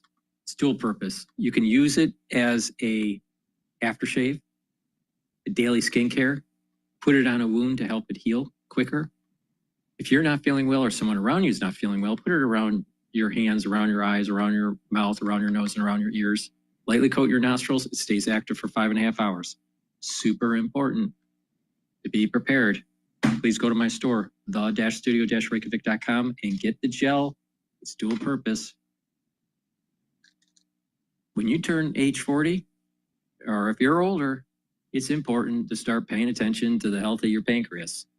Taking digestive enzyme complex will reduce the stress on your pancreas. It will help you to break up carbohydrates, proteins, and lipids.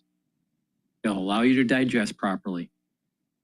So take this every day so you can break up those carbohydrates, proteins, and lipids. In addition, it has bromelain in it. Bromelain is an enzyme that is fibrinolytic, so it's going to help to break up clots. Please go to my store, the-studio-reykjavik.com.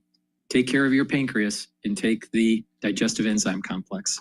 It will also help if you're an athlete and you're doing a pre or post-workout fueling, to take the digestive enzyme complex to help break up the fuel source.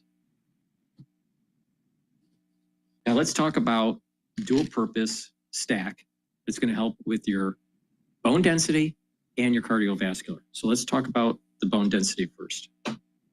Taking K2, MK7 molecule with the vitamin D3, they work together to help to absorb calcium. If you take magnesium, you're going to increase the efficacy of your vitamin D3.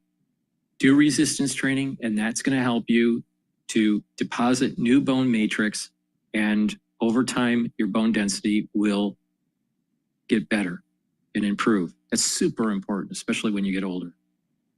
In addition, D3 and K2 can help with the vascular system by pulling out some of that calcium depositing around plaque that is built up and reduce the chances of further calcium depositing. So take the K2 and the D3 together, super important. Now, you can also stack it with olive leaf extract or take olive leaf extract separately. But olive leaf extract is a dual purpose supplement. It's going to bring down inflammation. That's going to help your immune system. But also, olive leaf extract, by bringing down that inflammation at the vascular level, it's going to reduce plaque formation. And olive leaf extract helps to control your lipid profile. It helps to bring down LDL levels and increase your HDL levels. That's super important because less oxidized LDL means less plaque buildup. So please go to my store, the-studio-reykjavik.com, and get the olive leaf extract. It's a great way. Stack it with the D3 and the K2, and you're helping with your bone density, you're helping with your immune system, and you're helping with your cardiovascular system. So please go to my store, the-studio-reykjavik.com, and get the olive leaf extract, vitamin D3, and the K2. Use discount 5 and you get $5 off any order. Let's go to Bloomberg. For the governor, the reality is that the president is likely going to have ground to stand on here, particularly as it pertains to the National Guard, number one, because it's not unprecedented. And number two, because they are going to argue, they being the Justice Department, that these are foreign folks that are in here and the state is not doing enough. And they're going to use the examples of the waving of the Mexican flag and to say that this is a national issue. He is the president, so he has every right to nationalize these troops. Hard to tell how this comes down, but I do think it's likely probably going to go the president's way. We've got a headline on the terminal here and a story that we were preparing to follow today that lands in the noontime hour Eastern time, the IPO of Chime. Chime Financial, CHYM, the ticker, out of the gates here at $43, remembering the IPO price was $27. And pretty remarkable, Tyler, this thing is moving. We're up 65% here again, coming out of the IPO price, topping, now approaching actually $45. And one of the stories that we're going to be keeping very handy today on Wall Street. This is something that, of course, follows the very successful IPO of Circle and brings us to an interesting place. The story behind this company is really fascinating, Tyler, because Chime has really made its mark as a bank for those with lower incomes, living paycheck to paycheck, 35% or more female employees, and they're giving the big boys a run for their money. In fact, competing with the likes of JP Morgan Chase and Bank of America. Big reaction today in the market. Yeah, exactly, Joe. And the offering raised $864 million for the company and some of its investors, with 32 million shares priced above a marketed range of $24 to $26 each. There you have it. We're just below $44 for a share of Chime, up 61%. We'll keep tabs on this for you and bring in some experts in our program as we want to stick with the panel on this. Rick, we just heard from the president, and we're going to be hearing from the court. We're going to be hearing from the judge at some point later on today in this Trump versus Newsom world that we are in. Has Gavin Newsom succeeded in becoming at least the temporary head of the Democratic Party? Yeah, I think a lot of these initiatives like the lawsuit and even the troops, I mean, these are two of the most performative politicians in the history of the world. And so they use these platforms as political weapons. And I think it almost doesn't matter what the outcome is of the court case today, because Gavin Newsom's already gotten his value for standing up to Donald Trump, making the lawsuit, saying, you know, that he's not adding to the peace, he's creating controversy. And it covers some of his tracks on the fact that you do have looters, you do have a bad situation in LA. And we hope it all resolves itself quickly, regardless of whether there's troops there or not. So President Trump, of course, you know, he's been warning about these things. He just repeated his concerns that he didn't act quick enough, you know, in the past. And so he's not going to hesitate in the future. And I think that as these other protests spread throughout the country, which there was even an altercation with ICE folks in Tucson, Arizona today. I mean, it's everywhere you can look. You wonder how much does Donald Trump really want to create a precedent that every time a window gets broken, you know, or a car gets burned, does he want to put in National Guard troops? So I think they're both creating a little bit of a trap for themselves, but these guys seem to always get away with it. So let the race begin for 2028, because that's more of what this is about rather than peace and security.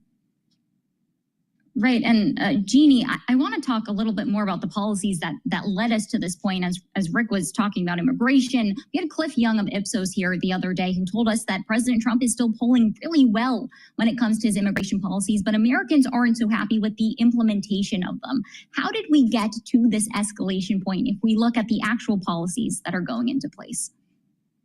Yeah, it's such a good point. And you know, we are seeing a little bit of a break in some of the president's momentum that you're talking about, Tyler, because he himself posted on Truth Social a concern that about the workers on some of the farms, whether they're the avocado farms, whether they're the ranches down in Texas, because he too is looking at these polls. And while Americans in those 7 swing states he likes to talk about voted for him to deal with the criminal element and to deport from there, Americans, particularly independents, not as happy about the deportation of working Americans, people who have lived here a long time, the quote unquote DACA folks. And so when the president posted that today, it was, I think, a turning point of recognition that he knows that this could get unpopular if he keeps up with this extreme aspect.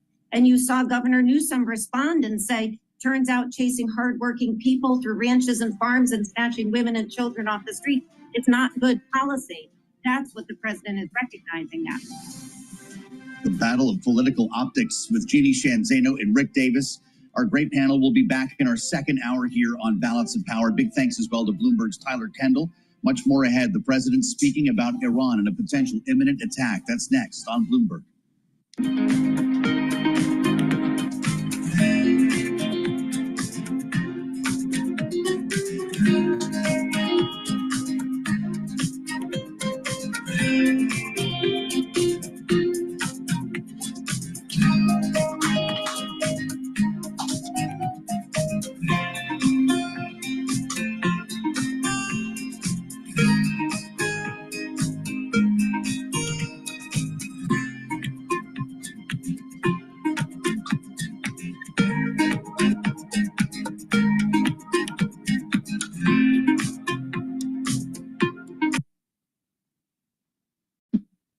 A little bit of a market update here. The S&P 500 is trading at 6,035. VIX is trading at 1793. Euro is trading at 115. Oil is trading at 68.21. And the BITO is trading at 21.57. And the USD Japanese yen is trading at 143.60. Please go to my store, the-studio-reykjavik.com, and get the great supplements that I offer. Use discount 5 and you get $5 off any order. Heirloom barley.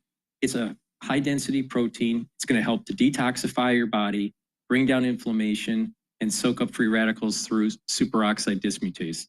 Take it every day. Take a scooper a day. Mix it with soft foods, filtered water, milk, or even a smoothie, but take it every day to help to detoxify that body, bring down inflammation, and soak up free radicals.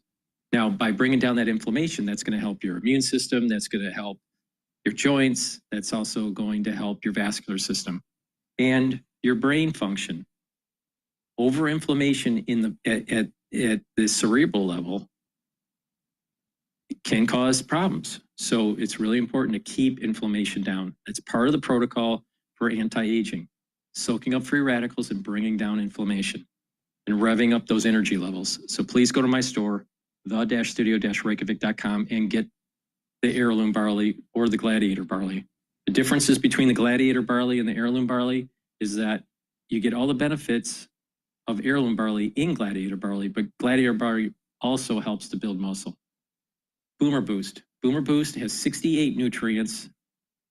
It is a very comprehensive compound. You can read the label on my website, the-studio-reykjavik.com. It targets multiple systems. It targets your vascular system, your heart, your brain function, musculature, revs up energy levels, and revs up your metabolism. Super important to take every day. And what you'll notice is that you're controlling your A1C levels. You're going to have a steady burn of energy throughout the day. You're going to be able to concentrate. You're going to sleep better. And you're going to lose weight. Take this as your meal for your breakfast or your lunch. Mix it with soft foods, filtered water, smoothie, or even milk. And when you do that for breakfast or for lunch, you're going to notice that you're losing weight safely, You're going to have a steady burn of energy, and you're going to be able to get healthier. Stack this for additional benefits with the Gladiator barley or the heirloom barley. So please go to my store, the-studio-reykjavik.com, and get Boomer Boost, the heirloom barley, or the Gladiator barley. Edition of Balance of Power as the U.S. Treasury holds a multi-billion-dollar auction of 30-year bonds, and it's happening just moments after Chime debuted on Wall Street.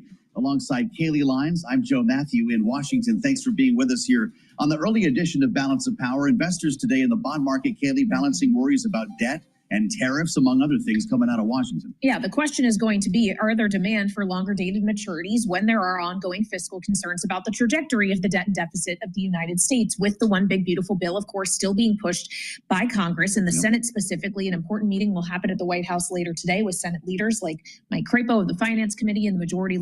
The 30-year Treasury is trading at 4.856. 4.855. That's actually pretty good. It was trading as high as 4.9, and the lower the number, the better, because prices of bonds are inversely related to the yield. Resolutions today to repeal some statewide EV incentives and the gas car ban in California. We're spinning a lot of plates here. We're going to have a live update on the auction. Mike McKee and Ira Jersey are with us. We're also tracking Chime, and we'll be watching that through the day. It had a big pop at the open. We'll see where it goes for the session. Yeah, it did. It actually opened 59% above the IPO price, which was $27. After opening at 43, we're now just around $39. But let's get a check on that and everything else moving in financial markets right now with Charlie Pellet up in New York. Hey, Charlie. Hi, thank you very much, Kaylee Lyons. Indeed, spinning a lot of plates on the business desk today. A lot of moving parts to this market. You mentioned Chime. Let's begin there. We've got the Chime IPO with the stock surging right now, 46.3%. Financial tech firm. First day out, ticker CHYM. By the way, that offering led by Morgan Stanley, Goldman Sachs, and JP Morgan Chase. But the important thing, stock up right now, 45.5% on Chime. We've got that $22 billion sale of 30-year debt, a fresh test on whether spiraling deficits are causing investors to shun the maturity. We'll have more on that coming up for you here on Balance of Power. Equity markets higher, but certainly a lot of bouncing around right to the numbers, with the S&P now up 12 at 6,034, up by about 0.2%. The Dow up 20, up under 0.1%. The NASDAQ Composite Index up 32. For NASDAQ, that is a gain right now of 0.2%. Your 10-year 4.36%, with the 2-year 3.90%. Gold up $29 the ounce, 33.85, up 0.9%. West Texas Intermediate crude little changed, up under 0.1%. And Bitcoin right now down 1.2%. 107,771 on the Bitcoin. Again, Chime Financial trading underway, bears repeating. That stock surging in its first day of trading. Right now, we've got Chime Financial up by 48%. The Boeing crash. Boeing shares down 4.2%, but we are now getting reports that a single passenger survived that fiery crash of the Air India plane today. That according to an Indian minister who is confirming again at least one crash survivor. Balance of Power continues right now. Back we go to Washington. Once again, your hosts, Joe Matthew and Kaylee Lyons. All right, Charlie Pellet in New York, thank you so much. Keeping track of the stock market for us, keeping track of the Treasury market as well, which, as Charlie mentioned, of course, we just saw a 30-year bond auction that actually drew a lower yield than the pre-sale when issued yield, drawing 4.844% on that maturity. The pre-sale yield, Joe, was 4.859%. And as a result, while yields were already lower across the curve today in the aftermath of PPI data and in considering other factors, we're seeing another tick lower today on the 30-year in the aftermath of this auction. It appears that the demand question perhaps not as bad as some had feared. Yeah, that's right. We have two great voices for you. And here again, all those damn economists were wrong. They've been wrong for 7 to 8 weeks on this. Correspondent at World Headquarters in New York. We're also joined by Ira Jersey, Bloomberg Intelligence Chief U.S. Interest Rate Strategist. Ira's going to take a minute to bear down on this. Michael, I'm reminded by the comments on Bloomberg yesterday by Jeffrey Gundlach, DoubleLine. The quote was, "There's an awareness now that the long-term Treasury bond is not a legitimate flight to quality asset." How does that line hit now that we've seen this number? Well, apparently Mr. Gundlach wasn't bidding, or other people weren't listening to him because we. Well, the thing is the 30-year Treasury is more for insurance companies and pension funds for a 30-year outlay. You know, and it's just to protect the portfolio and a long term. It's not for typical investors. That's why the belly of the curve is where all the action is. It's hard to put this out as any kind of reaction that requires a safe haven, because there's a lot of news out there, but there isn't anything that would be driving people towards a certain issue of a U.S. Treasury at this point. All right, so Ira, jump in here. How do you view this takedown, which seems overall to be pretty decent? So our system graded an A. So yeah, one of the highest grades that we've seen for a bond auction in a little while. So to go back to what Michael was just saying, when you look at bid to cover, which is the number of bonds that people want to buy versus the amount on offer, it was actually it was the highest reopening of a the highest during a reopening over the last couple of months, and that's important because look, the fact is that people do want long duration. There's still a lot of pension funds and other liability managers, so what we call LDI investors, liability driven investors, who need long duration assets, and there's not many other places to go. So people still have to buy treasuries, and there is a concern for sure that there's growing debt burden of the United States is going to make the U.S. debt unsustainable, but that might be true in other assets too, right? So if you go to Germany, for example, they're probably going to be issuing a whole lot of debt as well. Granted, they're coming from a much better starting place in terms of their deficit, but there's a few alternatives that are as liquid as treasuries if you want to buy long-term debt. Well, Mike, it really speaks to the pushback we've been hearing from the White House. Everybody's talking about when the soft data finally creeps into the hard data, when reality is going to catch up with Donald Trump, when people are going to wake up to how bad things are. It just hasn't happened yet. What needs to happen? The passage of the record. Now think about this. Let's say an insurance company was buying a ton of treasuries in 1995. All right. And they were coming due and they held a maturity, the 30-year bond. Okay. That would mean that they would have to roll over those maturities and purchase new maturities. Now it's much more complex. I'm simplifying it. All right. To be able to help with the outlays of these pension and these insurance companies. So these economists, they all were focusing on, oh, Trump is focused on a weakening of the dollar, bringing back manufacturing, and that is a disruption of the global new order. So sell the dollar, sell treasuries, and sell equities. And I was like saying, no. Don't bet against America. Fortress America, don't bet against G.I. Joe, all right? When you bet against G.I. Joe, you lose, all right? Out the evolution of yields over the last 2 years. And one of the things that you've noticed is we haven't broken out of any ranges anywhere along the curve, whether it's the 2-year, the 10-year, the 30-year, doesn't matter. We're in the same ranges where we were in 2023. The big difference now, though, is that the 2-year yield is close to the bottom of its range, whereas the 30-year yield is toward the top of the range. So that's the yield curve steepening.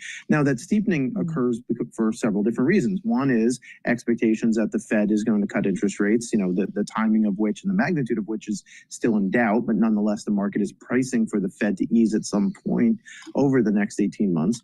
But then the long end is projecting some of those fiscal fears, but in relationship to the 2-year, right? So we look at this absolute level of 5-year, 30-year yields, and that has to be taken into account that, look, not so long ago, 2-year yields and 30-year yields were exactly the same. Now they're 100 plus basis points apart, right? So you have to consider where all of the points on the curve are to each other, not only the absolute level of yields at any one time. Still, Ira, you remember the freak out that we saw in the bond market, the yippee reaction, as the president called it after Liberation Day. Technically, put debt aside for a moment, nothing has actually changed See, people aren't realizing that there is a very large, dark market of derivatives and swaps and swap options and caplets and all this stuff, right? So hedge funds and investment banks and, you know, these institutions, they get into some crazy stuff. So when there was this hit by the tariff war, their derivative market was in flux. And they do all this hedging to try to reduce risk, right? But then volatility went out of their normal range and it hurt these complex leveraging positions. And they had to sell to save, you know, to save these margin calls and, you know, and all these different complex strategies they had.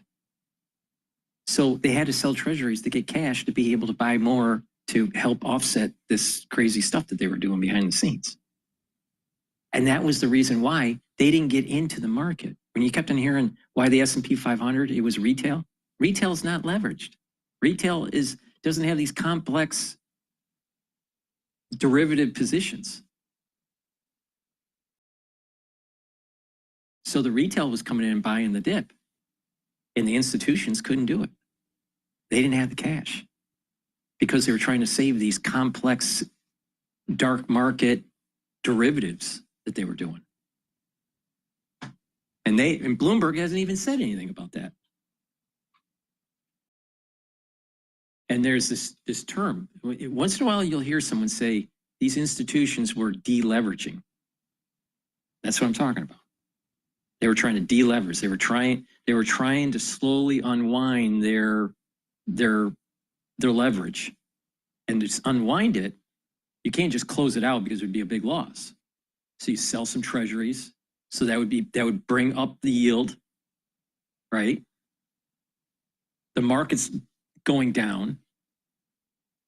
Their hedge positions aren't working because it's out of the normal volatility range. And so their Vega blew out. And what happens is they're selling treasuries to be able to maybe buy in more or to offset or maybe to rebalance these hedging strategies, or to be able to raise cash to be able to maintain a position just in case a margin call happens. These kinds of things are happening behind the scenes. They didn't take those treasuries, at least the institutional investors, typically, these institutionals that were leveraged up, they weren't selling the treasuries, taking the cash and moving them into equities. No. They were rebalancing their leverage position, or they were using the money that they sold for treasuries as for margin, for their margin call, or they're readjusting, unwinding, trying to unwind their leverage position. And this takes time. And I think maybe that's part of the reason why Trump was probably told by Bassett and some others like Ackman, you need 90 days, because it takes 90 days to unwind these things. And that's the reason why the institutional investors missed the boat. So what's really causing the problem in the treasury market? Is it these derivative markets? Is it the derivatives and these leverage positions of the institutional investors? Yeah, I think so. Now, I'm sure you didn't hear that anywhere else. On Majority Leader Thune to get this bill done before the 4th of July break, because he knows the longer this bill sits around, the more it gets difficult to pass anything. And I think at this stage, the White House will take a bill under any circumstances versus a perfect bill. And the reality is the Senate is making big changes. So the question is, what will pass the House, after they get it out? Rick reminding us of the old line, time kills deals, Jeannie. The fact of the matter is, if you're a Republican, even from your state of New York, and if you're obsessed with salt, you're still not going to vote for a massive tax hike on Americans, are you? If you vote no for this bill and it doesn't pass, that's what they get. But the reality is, for people like Mike Lawler or so many of the Republicans in a state like New York, California, Jersey with high taxes, they are voting for a tax increase for their folks anyways, who have been suffering since the issue with salt emerged as a result of 2017. So for them, it doesn't make a difference. They know that they're politically going to be in huge trouble if they don't move forward in salt. And so I do think their threats are very, very real. And, you know, Rick is absolutely right. The longer this bill has stayed in the public eye, and you've seen the senators and representatives go home for holidays. We'll see that again for Juneteenth pretty shortly. You also see that public support for this bill, the more people learn about it, begins to go down. And that's what we've seen in some of the polls. And I think the president is well aware of that, which is why I believe he posted on Truth Social today and then reiterated in his comments his welcoming of Rand Paul, because Rand Paul has been very critical about the border funding for this bill. And President Trump is usually not so welcoming and supportive unless he knows he needs you or he needs to pull you along. So I think he's well aware of what is going on in these polls. Well, that's not where the president's True Social post stopped today, Rick. We also got an interesting one specifically on the labor market and immigration, where the president said our great farmers and people in the hotel and leisure business have been stating that our very aggressive policy on immigration is taking very good long-time workers away from them, with those jobs being almost impossible to replace. He goes on to say this is not good, finishes with changes are coming. An admission that labor shortages are resulting from his policy. Rick, therefore, what policy changes do you think we're really likely to see?